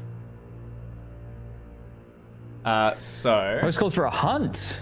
Oh yeah. Well, I just Ooh. told the story about the hunt, so Yeah. everyone's all Heck razzed yeah. up for hunting. I'm asked. Mm. The host asked you and your friends to join them in a hunt or falconry the day after the feast. Anyone who this is agrees to join anyone. gets Yeah. a tick. Fantastic. Who wants to come on a hunt tomorrow? Well, it's Game Master's choice whether it's hunt or falconry. So which one is it? I just told the story about the boar hunt. Yeah, This it is feels why hunt. I It feels a say hunt. take dad. This is why. Yeah, I think it'll be hunting. It'll be a check to hunting for anyone who wants It to would be go. a -3 if you were to decline, and no one surely So maybe we wants to wanna- decline to we see wanna how low their abstain. reality can Well, get. put it this way: by tomorrow, I'll be sober, so I will have 5 in hunting. So okay. Yeah, I'm good at hunting. I'm absolutely coming. This is definitely the people that are drunk as well. This is making plans on a night out, and you're like, "This is gonna be. We should all go hunting tomorrow. It's gonna be so good." Does that- Arthur, we went. It was the forest. It's so nice this time of year. We gotta go. Let's wait. I'm an early morning You know person what? now. We should Crack get up of really dawn, yeah, early. yeah. Yeah, get up really early. I'm guessing only Jackson gets the +1 Yes. for geniality because it's that card. Sorry. Yeah, that's true. I'm gonna wake everyone up because you guys all said 5:30 a.m. and I will be there before the cock crows. Stone sober. All right. Is Said you wanted to everyone go. is everyone accepting the hunt? Does anyone not want to go? Okay. All right. Everyone's accepting that. Everyone accepts. Boris is not going to be particularly good, but like, well, he's not going to be good at doing the hunting. He will be good at standing in the way of a boar again. And that is helpful. Okay. Yeah, I'm everyone going to can take my check last hunting. one. Yep. All right. Angry dogs. Oh, you're rolling it. One more, Grenhill? I'm taking the last one. All right. We don't I'm just have curious. I want to know what's on the cards. we don't have a bunch of angry dogs chasing you around. Oh, Oh, baby. Again? Yeah. Except I'm drunk. Oh, no, wait, no. I think gaming was one. Oh, it's not. Damn. Nah, it's not. Okay, you have a -5. If I could flirt with it. definitely Flirt flirt with the dice. Or flirt with the person who's you're gambling with. Maybe that'll work. Exactly. You could try to invoke a passion if Nah, you want. fuck it. Otherwise, all right. Go ahead, and it's going to be a gaming roll. Yeah. I keep getting the ones that are 0, regardless Yeah. of what you do. This Did you is gain? absolutely no. You didn't gain any for the dogs chasing you around. That's either. okay. Also, I think mobs have that's been a failure. worse. Okay, you Number lose a generated number my of. gaming result. So that's 3 because I'm good at gaming. So You lose a number of damage equal to your gaming result minus your gaming so skill. yeah, you lose Yeah. 3 denarii. So head out there and lose some money for a Whatever. while. But hey, you have fun doing it. Okay. yeah, I'm having fun. I'm going to increase Pierre's denarii by 3. Yes, do that. Yes. Wait, do we have? Because we only really paid attention to like lever or whatever. Yeah, We don't actually count like. I think denarii are enough to be significant. I wouldn't worry about it too much. I can't remember the denominations. Okay, we go into the final round. Whatever, I'm having fun. Well, 120 denarii is half a livre. Okay, yeah. So you half lose a pound. a fraction of So, the first one. Yeah, I don't know whether. Well, Judas got 30 of them for betraying Jesus, right? So Yeah, there you roughly that gives you a rough worth. go. Okay, Different. going into the final round. As everyone's, well, half of the audience is pretty drunk. Everyone's excited about this hunt tomorrow. Sir Mobe is in the corner covered in fish and having a great time. David has briefly left to lose some money. And the scores sit at Terhervis, the Knight of PR, at 7. Boris at 6. Gwenhild also at 6, both doing very well. And Sir Mobe at -4. and about to lose another -3 for this one because it is staying around. Okay, let's do the final round. With +7, Hervis, you are going to be up to Cards? I think you might still be at the same. Being That's +7, 23. 23.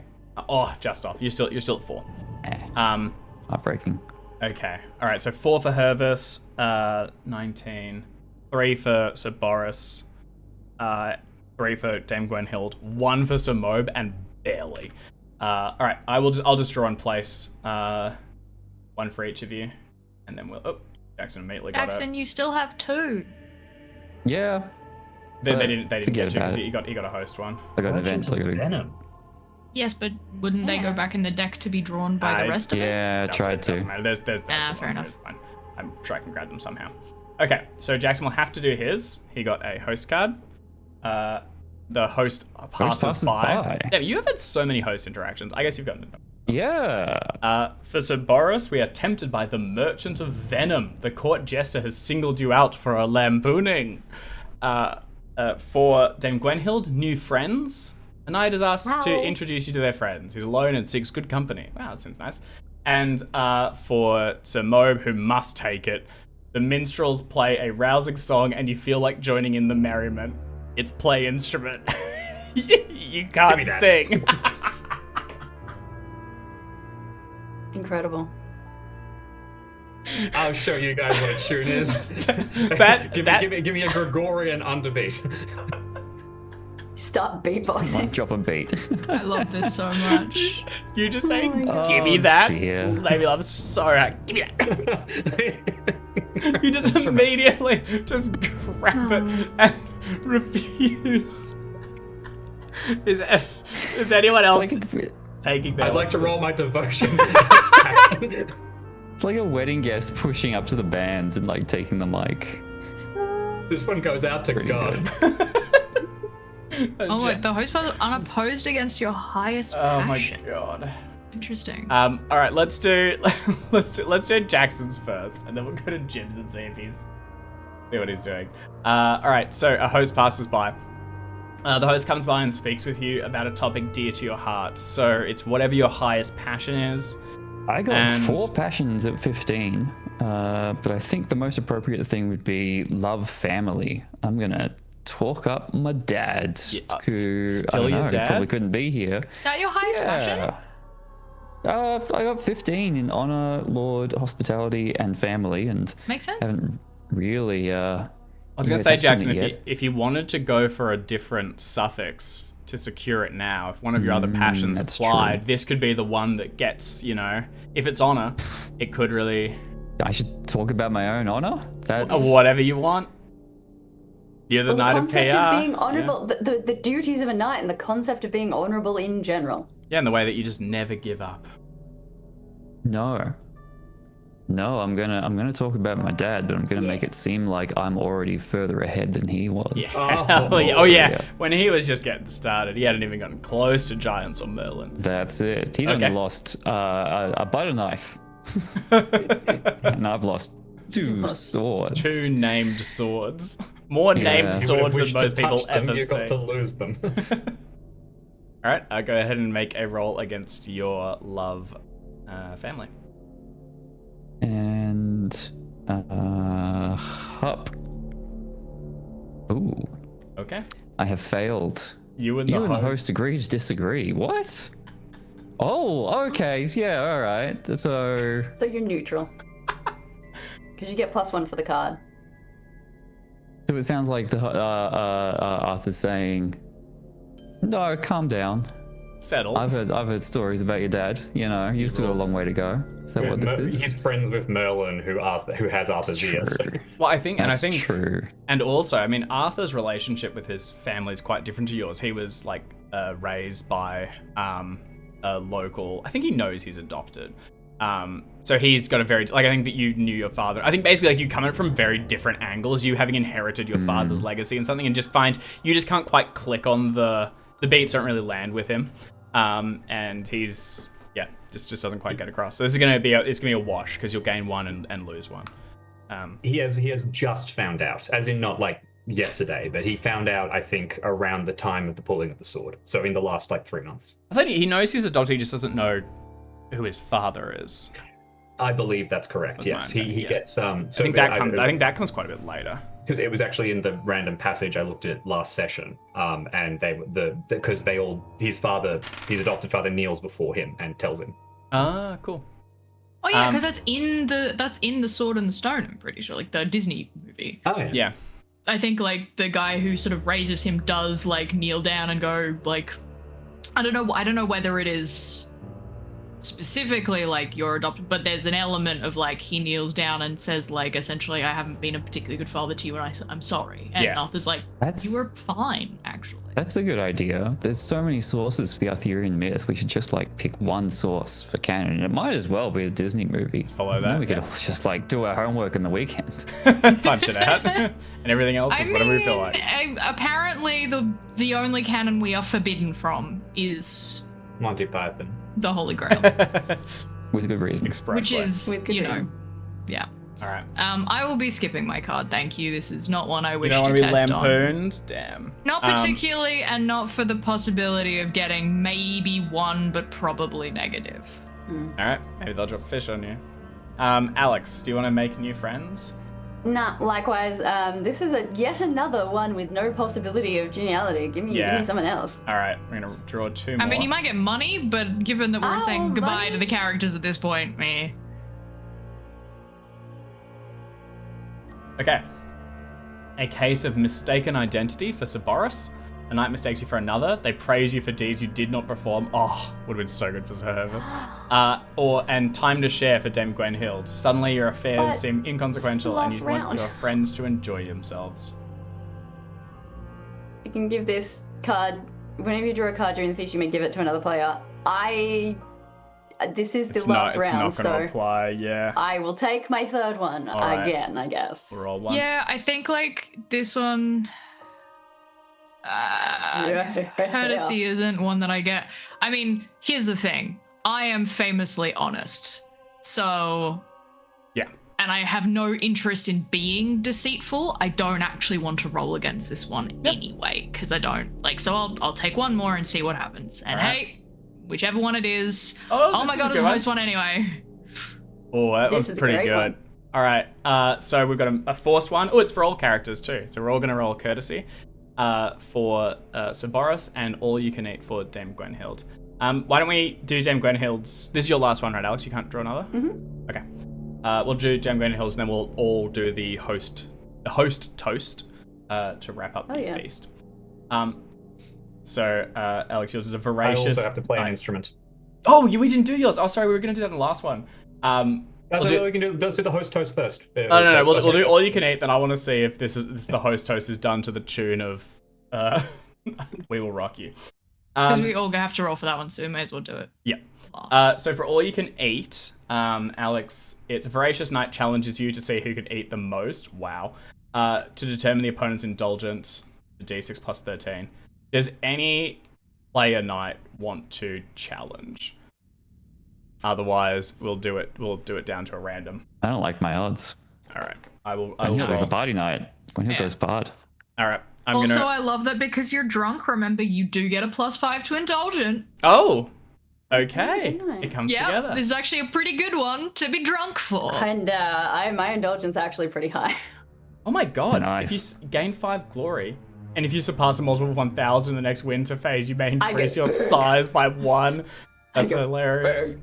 Okay. I've generated them. I rolled a 4 on the D6, so they are at 17. This is an indulgent character. Well, yeah. I mean, why else would they challenge? That's right.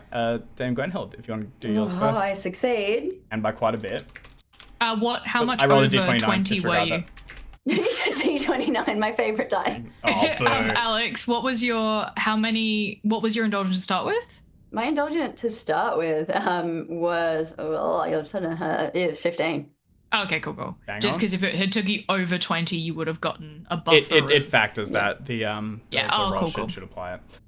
Okay, you succeed and by more, which means you gain 5 glory, and if you win, if it goes over 1,000, your size can increase by 1. That's enough to tip you over. We'll see what you were eating too, just quickly. Oh, actually, that's really fun. That's if you surpass the 1,000 in the next winter phase. Like, so if this happens in the middle of like a session, you go on to the next whatever, or like you can see if you can get a free size boost. I rolled a 15. So everyone is eating frumenti, which is a cracked wheat porridge, and you've eaten a lot of it. Num. Full laugh in it. How do you think you handled it, Dame Gwenhild? Is this with dignity? No. But it's very entertaining to everybody around me. Just a drunken porridge eating competition. Because it's just like sculling a beer, but it's porridge. And I think when I think we both finish it, but he looks the opponent the other night looks like he's a little bit queasy and is a bit kind of woozy after it, and I just let out a really entertainingly loud belch and then go for like as though nothing occurred at all. Grab my wine and continue eating. I'll say party nights had a pretty good feast. You turn up in your best lace. You got drunk. You gambled a bit. You had a lot of porridge. Like overall, it's been pretty sweet. I'm having a blast. All right, so that's going to keep yours at 6 for this one. Again, some glory. All right, let's see how Sir Moab does with a song. All right, I'm having a crisis of faith, and I'm going to make it everyone else's problem. I stomp up onto the stage, demand the chance to do a religious hymn. Can I roll my devotion as a passion? Yes, please. Okay. Please, misery. Please, misery. Please. I will be performing the story of when Jesus feeds the 5,000 with bread and fish. Stop laughing. Play instrument. Fine. I grab something. I start playing. That's exciting. A bagger. Well done, Survive. You gain 1 geniality and promptly lose 3 because you are covered in fish and everyone is mostly focused on that. But you only lose 2 for this one, so that's good. Yes. Down to -6. Amazing. Well done. All right. Does that mean that like the end of this turn, But I get to. you will take my lose another points, right? -3 and be on like -1? No, he's like- on -6. He's way lower than Right now. -1. Yeah, you are on -6. Yeah. Oh to my be clear. Because you gained 1, you lost another 3 because that last card was static. All right, My our word. last one, which everyone will roll on, and which may won't get you no chance of getting above Samo, but Oh, Yeah. I'm mostly keen because I'm thinking it's a courtesy. Yeah. There's a chance that I don't drink and end up losing 4 and being at not just being at -10. My skill in it is 9. I'm just actually putrid. Uh-oh, Boris. I'm wondering whether or not it's worth invoking a passion here, but I don't know what it would be. Just Hospitality? hospitality would I've already definitely used play. hospitality this scene. Yeah. I was talking So- about for me, actually. Yep. I mean, I Invoke could hospitality. do honor, because like this is the kind of the final toast of the evening, and I don't want to appear I am drunk, so Yep. I don't want to appear too bad. Hold it together.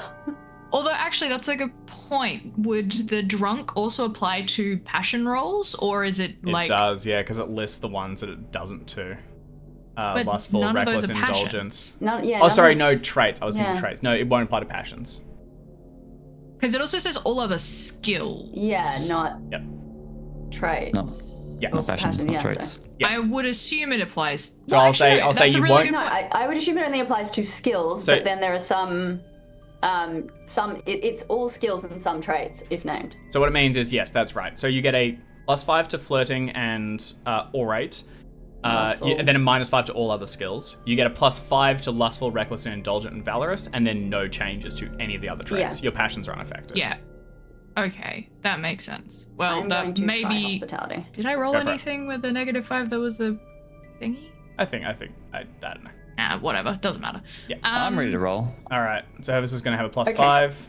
Dame Gwenhilda's going to have a +5. Well, that's going to neutral me out. Oh my God. I don't know. You won't have a negative to this one because its courtesy is a trait. skill. So is That's it a skill? skill. Never mind. Yeah. It's good. That's why I needed the Yeah. passion because You'll have a -5. this is me remembering my hospitality to hold it together. Yep.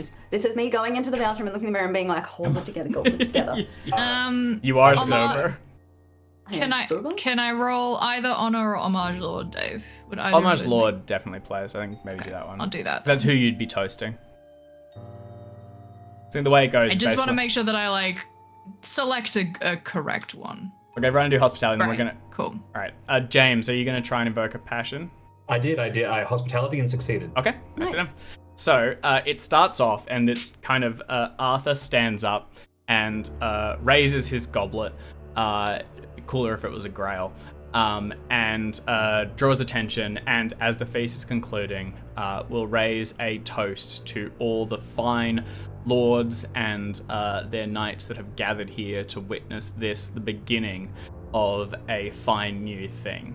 And as he drinks, everyone drinks, and then he sits back down, and Duke Ulfius stands up, and he raises a toast, and he says, to our united, and here's to our new king. Everyone has a drink, and he sits down, and not to be outdone, King Leodegrance now stands up and says, was this not originally a tournament? Here's just celebration of knights and jousting, and that we come together, and we should do this every year. Let's keep doing this. This is really fun. And he has a drink, and he sits back down, and it goes on, and it goes on, and it goes on, and Lord Prominent gets up, and and here's to the feudal system. That's great. I love that you're above and you guys are below. That's working really well. Cheers. He sits back down, and it begins to make its way down towards the knights as well, and at some point there is a lapse, and you guys begin to start standing up and have a toast and have a drink. Who wants to go first? Why Do you- don't we just do it in the order that we've been doing it in? So Hervis, Sure. then me, All right, then. so Hervis, who would you like to Alex toast? and- Very good. Heck, on the spot. And you did sit on hospitality, so it would probably be tied. Factor that in, basically. Yeah, I would like to propose a toast to cooks. I don't know. Yeah, yeah. Hospitality- The blessing that the Lord delivered us even through this awful winter. That it is a great thing that we have enough to sustain us, enough to keep us, and enough to feed us, even when times are hard. A fantastic toast. Go ahead and roll your courtesy. Yes. Nicely good. done. That is a success. We'll need to see how everyone ranks. So next will be Boris. Yes, me. Hello, sorry. Mine was Homage Lord, so I will toast Sir Robert, in thanks for having guided us here, and through him Ulfius, and obviously essentially doing the up the line. Yeah, run it up. Yeah. We'll Go find ahead out. and make a courtesy roll.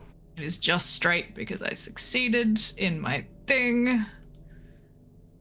I succeed. Okay. Slightly better than Hervis, which means Okay. currently I am the more successful. The best toast I've heard so far. Yeah. Going down to Dame Gwenhild, who also Yeah. succeeded on hospitality. Yes, I'm thinking. Did you go cooks or you went cooks, didn't you, Jackson? I kind of said the cooks, but then I realized it's more about the food and the fact that we have plenty and we can do this, and it was all supplied to us. So partly the cooks and partly the food. I think mine is gonna be like a vibe check, like the vibe of the hall. You've got this Yeah. roaring fire and it's warm in here and cold out there, and what an amazing just being here with you all and the collective impact of us all being in this warm place, fed with each other, sharing stories. However, the words will depend on the role, I suppose. So. That's a failure. That is a failure. I think the concept is there, but I start I kind of trail off. Yeah. I mean, it does say you don't make a complete fool of yourself. No, You're it's just neutral, to which the. is good. Yep. I you know what? Just feels good being here. Everyone goes, yeah, it does. We You know how when you stand, you've had a few too many drinks and you think you're all good and you stand up and you realize Whoa. you're not good at all. Yeah, I You had got that a hunt realization tomorrow? halfway through the sentence. At least I didn't burp and fart at the same time. Speaking of which, James. Wait till the very end. It's all quiet, but before anyone can move on, I'll stand up. I got hospitality, so raise my glass straight to the host. And about 1,000 years early, God save the king. And then as a polite applause. I'm so close to a fumble. Amazing. That would have been great. Yeah. it You really somehow was. don't make a Nobody complete knows idiot You what of don't make a yourself. fool of yourself. You keep it short and sweet. Which for me is a critical Yeah, success. that's a huge win. So our better of the two was Boris. Boris. So Boris, you are going to gain 2 geniality. Hervis, you'll gain 1. Oh my god, a dead heat at the end. So, our scores. Jim's score's so low that he just left. You're just like, Oh, okay. fine. Jeez. Rude. Well, we'll start counting down, and when we get to James's score, he'll probably be back by then. So, Hervis, your total at the end was 8. You're able to you really get the name out. Did pretty well. So Boris, you also got to 8.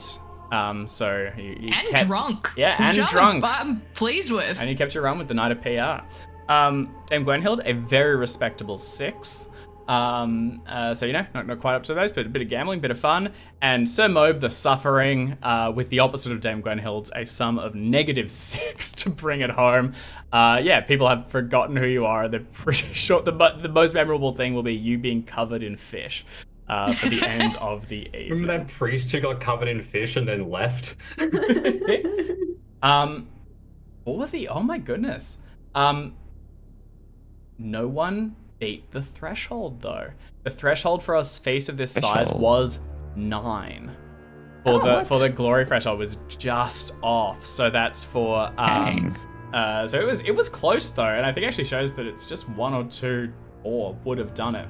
I believe you will still gain -9. some glory. This is for bonus glory for having really hustled and bustled. There's a bit of a formula. I'll see how quickly I can run down. Last round, trumpet fanfare sounds marking the form line of the feast. Everyone tallies up. I've been doing that. accumulated geniality is less than, then you earn glory equal to your peer plus geniality, multiplied by the number of feast rounds. Here we go. So appeal plus geniality. So, Hervis, yours is 16 plus 24. 8, 24 times 4. Times 4. 96. 96. Boris, yours is 13 plus 8, 21 times 4. Math follows. Dave 84. Bernhild, yours is 10 plus 6, 16 times 4. Math follows. 64. 64. Yours is 9 minus 6, 3 times 4. Math follows. Oh, shit. Anyone in chat can help us out? 12. 12. Three many sixes? Sorry, 4 times 6 or 4 4 times? times 3. Oh, okay, yeah. That is less than I get for being miserable. Yeah, you should have been sadder. Less than you get for tying your shoelaces in the morning. And then, if more than, and then for whoever gets the threshold. Oh, interesting. So the threshold, what it is basically, are you the most memorable person at the party? So this is like, that's why the threshold is there. You guys are just under it. There were other people there that were kind of more fun people. And then it's only one person can get it. Whoever has the highest earns a bonus chunk of glory. So if you'd gotten 9, you've got plus 50 glory. And if you'd both gotten there, you would have battled out for who was the higher and who was basically the most celebrated person for the evening. With that, the feast draws to a close. And our vision of Londinium will shift. Outside, the snow has long since fallen, and several days of warm, fine weather has melted much of the snow away, and the revelry inside the White Tower has carried out and through these streets. They have made sure that everyone in Londinium is fed today, and knights and town guards have gone throughout it, and it very much has that sort of feeling of winter charity as people knock on doors and deliver small bundles of bread and meat to make sure that all are sated, not just the fine upper folk. In the following day, all of you will be risen at the crack of dawn for a hunt, and you will move out in the companion of now King Arthur and his own close guard, along with some of the other lords. You've certainly taken a step up from your position as Lord Robert's house guard, already a house knight, already a very respectable position, but now you move in the company of kings, and this will continue, as King Lot will not settle for King Arthur's rule, and soon he will rise an army to ride down against you. You'll fight against him. The Saxons will come. Winters will come and go, and adventures will abound around them. There will be great and noble quests. There will be tragedies, failure, and possibly more deaths. And ultimately, your title will pass to your children and down through them through the ages as Arthur's long rule continues, and ultimately your story does through them. We won't have the opportunity to see some of these, but what I'd like to do is we go around the table, and we won't do a formal winter phase, given it's already quarter past. As we sort of say goodbye to these characters, and you do a short epilogue, do so with the full might of creative control, say whatever you feel like, for where you think they may have gone and what parts of canon they may have inserted themselves into. If Arthur ever started looking a little different and you're pretty sure it's your character in a mustache that's the king, that's fine. Go for it. And also just take the opportunity to sort of repeat who you are and where you can be found. And also, yes, I suppose if anyone in chat has any sort of questions for everything, for the characters, the players, we'll hang out for a short period and take that opportunity to discuss. I guess we'll start with Sir Boris and Art. What happens next? So I think Boris probably doesn't do incredibly well on the hunt the next day, but doesn't do too poorly either. Returns to being a knight under Lord Robert, but I think the push for charity that we kind of gave Robert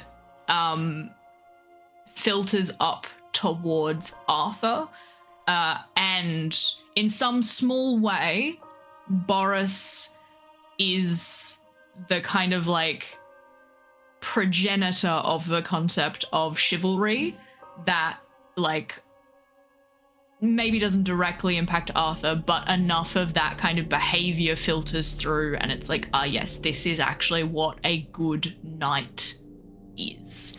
They are not just there for their own personal glory and their own personal success. They are there as the defenders.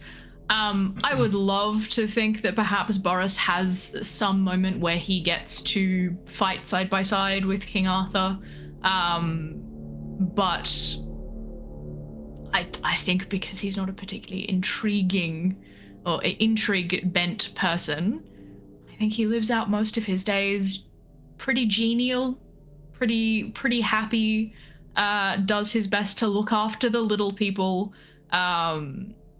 His size, whether it actually increases, definitely increases in the telling.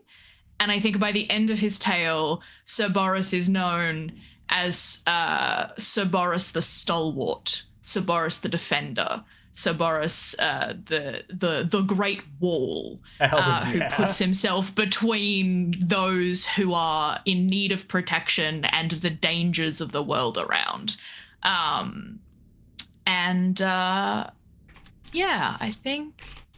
think he strives all of his years to really become the peak of chivalry. And genuinely, given how many points I still need to make that happen, I think it is his success is that he paves a blueprint for others to follow, but is never quite able to like hit that specific threshold himself, but continues to strive for it till the day he dies. It could be that your children are first raised under the banner of chivalry, and might find themselves in fine company. Fantastic. Definitely meets a very nice young lady at some point, has a bunch of children. His first son will be called Morris, because that is the correct thing to do. So it will Morris instead Barson. of be so yeah. So like if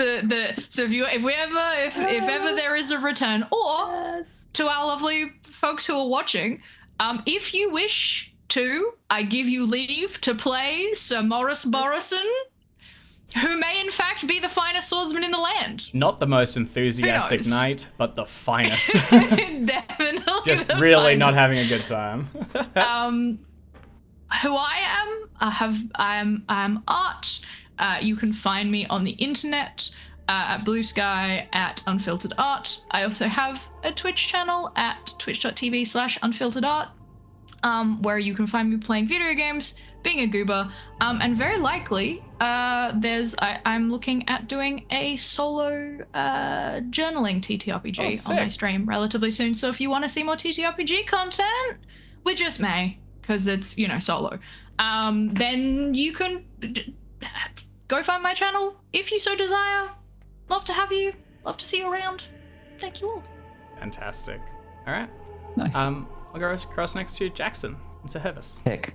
Yeah, Sir Hervis will hopefully live up to his dream to be the ultimate networking knight and be the face, be the shiny golden-haired face of King Arthur and his knights, and we'll pitch the circular table just in case that takes off, because it is gonna really help with synergy and Branding. Circling back. Circling back, exactly right. Yeah. Let's table this for now. Table it and circle back at Oh, the wow. same time.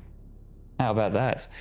But yeah, that's what he's keen to do. Just like win hearts and minds. Make sure all the other knights and lords in the land hear about Arthur and how cool he is, and we'll ride out with his dazzling white smile, golden blonde hair, dulcet speech.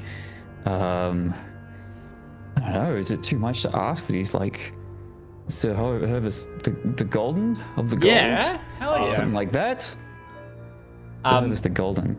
And his ultimate contribution and things that he stands out in the canon is that one day he is played by Chris Hemsworth in the movie. I was thinking, I mean, you're so much of your PR, like hustling has been for yourself, and possibly in King Arthur, a king you can get behind. It's more of like a heraldry role, and you ride out at the front, and not just golden for your hair, but also for the trumpet that you bear and the signature of the king, and it's this like herald, the first to arrive and the best impression that they can give.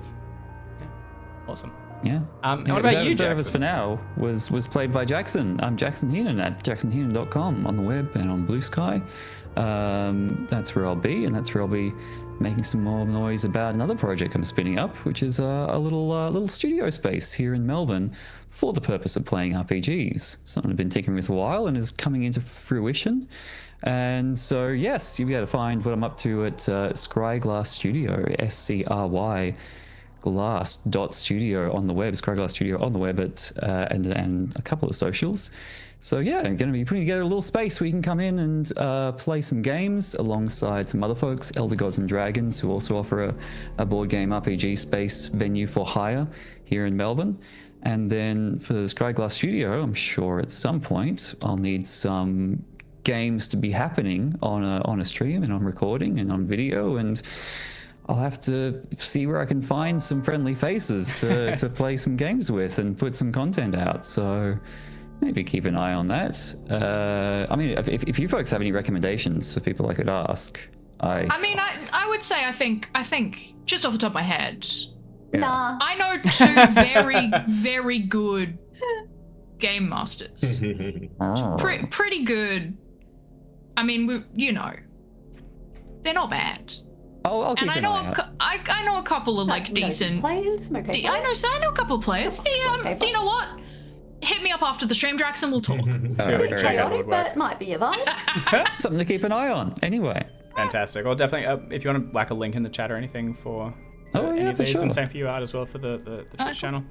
And we'll go across to James in Samoa. Yes, that's me. And Samob, I think that he's been on a weird crisis of faith arc since the very start of this, and I think that that's only going to continue.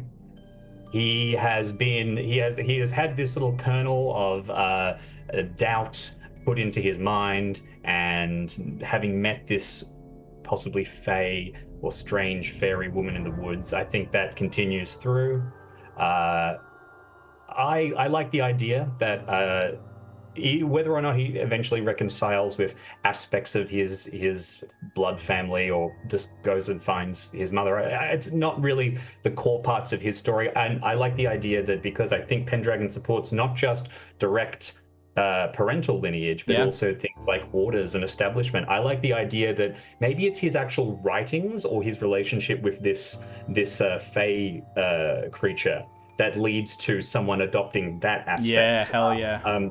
If I can remember successfully, something I spoke about with David Larkins at one point, there is an angle where if you go deep into the pagan stuff, the Grail quest can become the Cauldron quest, and you can still participate just as much with everyone else. So I like the idea that that's probably the echoed lineage of that order. That's awesome. But Hell yeah. yeah. Do you think you keep the suffering epithet? I think he probably does, and maybe there's a couple of others that drop in and out, but if the modesty goes the way it's going, I think ultimately, and maybe because he's a pagan knight, I like the idea that Samob ultimately gets himself written out of the story in terms of the histories, so possibly becomes epithet-less, present, but doesn't get written down as much in the legends. Which is why it sort of becomes one of those things that's filled by all these different characters, and as I've had on my other screen the whole time, there's 16 different canonical sources that all disagree which person he was and which of the other heroes absorbed his deeds. Cool too if he shifted into the role of narrator. And through his modesty, unwilling to write of his own actions, only keen students will find Samob's actual presence at many of these things, because only someone who was there can have known how so much happened. I love it. Yeah, hell yeah. Love it. And what about yourself, Jimbo? Yes, I'm here. I'll be around. Robo Pelican is the tag to look for. Dave and I are going to be working on something exciting at Chaosium, which is what has been eating up a lot of our time, and we're really excited to be diving into. We'll talk about more of that, but I'm sure that you'll touch on it a little bit. So, yeah, definitely. Yeah, fantastic. And we'll go across finally to Alex. Hello, I'm Alex. I've been playing both Dame Quenhild of Londinium and previously Dame Triamors of Summerland. Triamor is but a footnote in history at this point. However, Dame Quenhild of Londinium, I don't know if the epitaph changed. I'd have to think of one. But I think where Quenhild goes... Party night. Basically party night. I think I'm going to lean into the hunting because there was a bit more of that going on, the hunting with my falconry, with my raven, and also the way that Quenhild came into this group was basically a demand from Merlin. So I think there's a bit of a reputation that, you know, if you need to get in touch with the wizard, there is a particular bird with an unusually large vocabulary who could perhaps help you out. And you know what? If you go up to the house where this very talented raven and its keeper live, you'll go on a great hunt, you'll have a great night in, really good parties there. It's kind of I think Dame Quenhild sets up a house that is kind of known for good chills, good vibes, good leisure, yeah. bit of gambling, bit of party, and a great hunt the next day. And I think that's kind of the legacy. Hell yeah. Can I add something, like present a thing perhaps for Dame Quenhild, Alex? Yeah.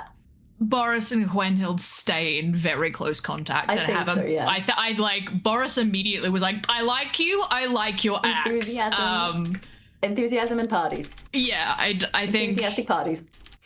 Yes, if that's a thing you're cool with, then yeah, I think while they I did see someone in chat be like, I would like to ship these two. I think they are better as good friends, but perhaps they're children. They do eventually get married because they're just like, with my party and you're like it's like a bro marriage. Genuinely, like a real platonic bro marriage. Yeah, actually that kind of works. I said Boris is not particularly lost for it. Like he leans more towards Chase, so I think there is an element of like at some point you do have to get married and have children, like to do the lineage. So like I'm down with that. And if that's like two good pals who are massively like involved in history and influential and are here for the good positive times. I know what happens. Boris does get married to a very nice young lady and does have a child. Unfortunately, she perishes because that is what happened. And I think later on in life, when like both of them have lived a bit of a life, they're like, you know what? Sure. Let's combine and we bring estates. Like the families together. Yeah, I like that. That sounds like a good later in life party, and I think it's Dame Quenhild becomes known in her middle years for excellent hunts and a great place to stay and a very strange bird that may or may not be able to connect with a wizard. Oopsie. Yep. And I am Alex, and my handle is the same across all places on the internet, VLXCAT. Mostly on Blue Sky and Instagram, but pretty kind of everywhere. I hope to see you around. Oh yeah, fantastic. Yeah, tremendous. Oh, and I am Dave. I've been the game master for this session and several of our others. I really enjoyed running Pendragon. I knew I was going to like it, but actually really fell in love with it. I think it's a really cool system, and the exploration of canon and the mechanics that sort of like the traits just kind of sending things in strange directions have been really entertaining to go through. So I'm certainly going to be continuing to explore this in my own time and hopefully on the YouTube channel again in future. Where I am online, I'm at Good Chip Fun Trip. I honestly don't have too much of a presence. You can reach me through Chaosium email as well at david.naylor@chaosium.com. I think, James, you're Jamie at chaosium.com, right, for email stuff? Yeah, I am, Jamie. Yeah. Too many names. There's just loads of them. We're certainly hoping to be returning to here in the not too distant future.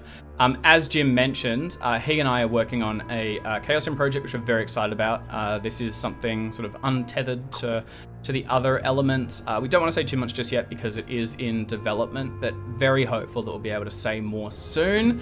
So hopefully when you see it, you know we'll very be. cool. I will be very back here soon to show it off as well, as we've got some stuff to show. I think we've also got some bits and pieces in the pipeline for various other Chaosium games. So you'll see us around in shapes of one or another. Absolutely, and this is the sort of like wrapping up of our recurring weekly stream, but there is content that we're coming to the YouTube channel, so certainly check that out. And we'll see you there. Yeah. This has been, like a pretty big thing that we've run for a while now. I think I was doing the math. I think it's been 6 years. I thought 7, 2018? Maybe it was Yeah. right at the end of 2018, so almost 7. Thereabouts. And it's gone through a few phases. Jim could actually talk more about the early stuff, but we were running in Jim's house for a time. We were in my garage for a period. We went online during For some reason. the great event, reason? and that was gonna say. I know that y'all were playing, but in terms of like, I think I joined in June or July of 2020. yeah, So I think for me, it's been it's pretty much almost just over 5 years. Yeah. I think is that right? 5 or 6? sounds about right. Yeah, I can't Who do knows? math. yeah, and Nope. Yes, 5 years. it's been a minute, we'll say, and It yeah. has.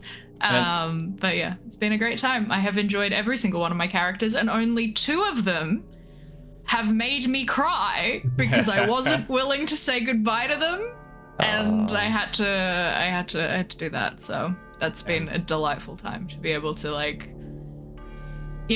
feel all of the feelings with all of my lovely friends on the stream, and also all of the lovely people who have watched us live or on YouTube.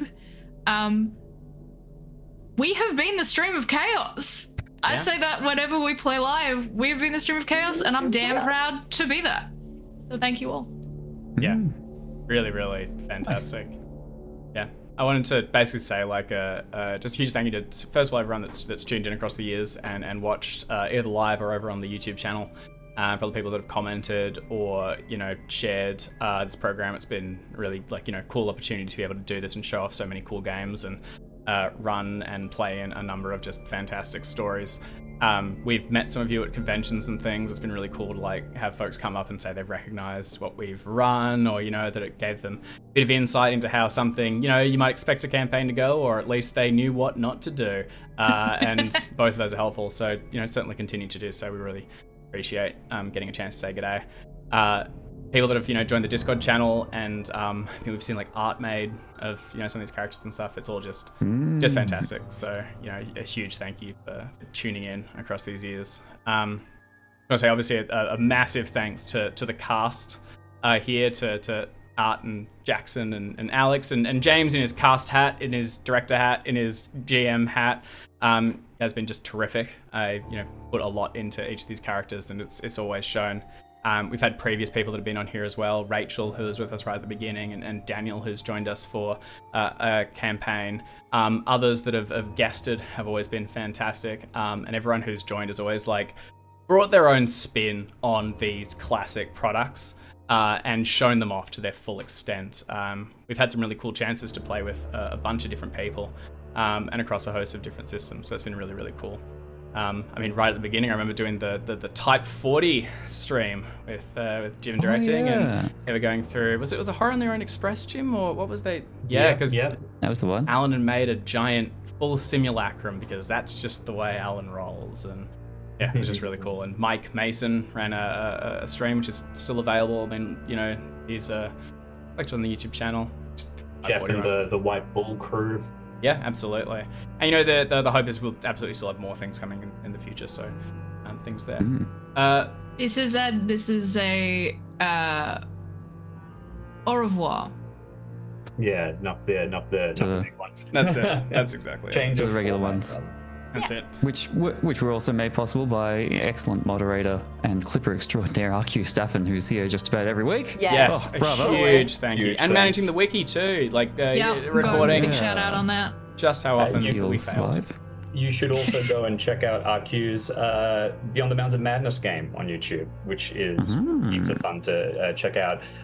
Which I believe that there are also other people from the Discord involved with too.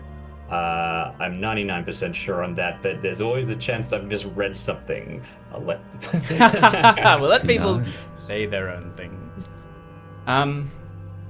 Yeah, I He's mean, a moderator on the Chaosium Discord, of course, with Tegan and Bridget, who's been helping wrangle, making sure folks can connect to us. And some other thanks I thought of. Excellent original character art. I remembered yes. Ruth Bosch did Dan Ducker Trails and Coldfire Within. Yeah. Yes. No, not. No, Coldfire Within. Yeah, yeah. Did Coldfire Within? No. Or was that someone else? Wait. No, not Coldfire Within. 7? Dan Ducker Trails and Seven. Seven. Yes. Two-headed seven. That was it. Late Adam Duncan was our original. Yeah, the second last resort characters. Coldfire Within. Yeah. Oh, Oh, shout yeah, out. and he did Coldfire Within as well. Oh, excellent. Those Yeah. were so good. Oh yeah, good as. Yeah, fantastic. That's what I And thought of. Frankly, there's just too many people to thank. You know who you are. Thank you all. It'd be we'd be here all day. So Yeah. cheers. Exactly it. I guess I should also quickly mention, just while we're talking about Chaosium people as well, there's a bunch of Chaosium staff, the mob, Brian, Neil, everyone. I mean, just many of you have been on the stream in some capacity in other shapes and will continue to be. So you consider yourselves collected within that shape. And if you're in Australia and coming to PAX, come see us at PAX. Yeah, Yes. we'll We're be back still together there. at PAX. We'll be there at We PAX. don't know if that'll be streamed, but it'll definitely be on the YouTube. And you can come see us live, and we'll probably do another meetup. And Why not? yeah, so if you're around, if you're local-ish, come say hi. PAX Oz, second weekend in October, I think, thereabouts. Yep. That's Yeah, I don't know internet. the schedule's actually gone out for it yet, so I'm not sure what time slot we're in, but I imagine it'll be one of the evenings. So yeah, it should be really fun. We're looking forward to see you all there and potentially seeing y'all for the occasional something pops up. The 100%. future is a mystery. It's only the past that can be known. And hey, guess what? We knew the past real well when it came to these characters. It's been great. Fantastic. All right, we'll leave everything there. Thank you everyone so much, and yeah, see you soon. Ciao.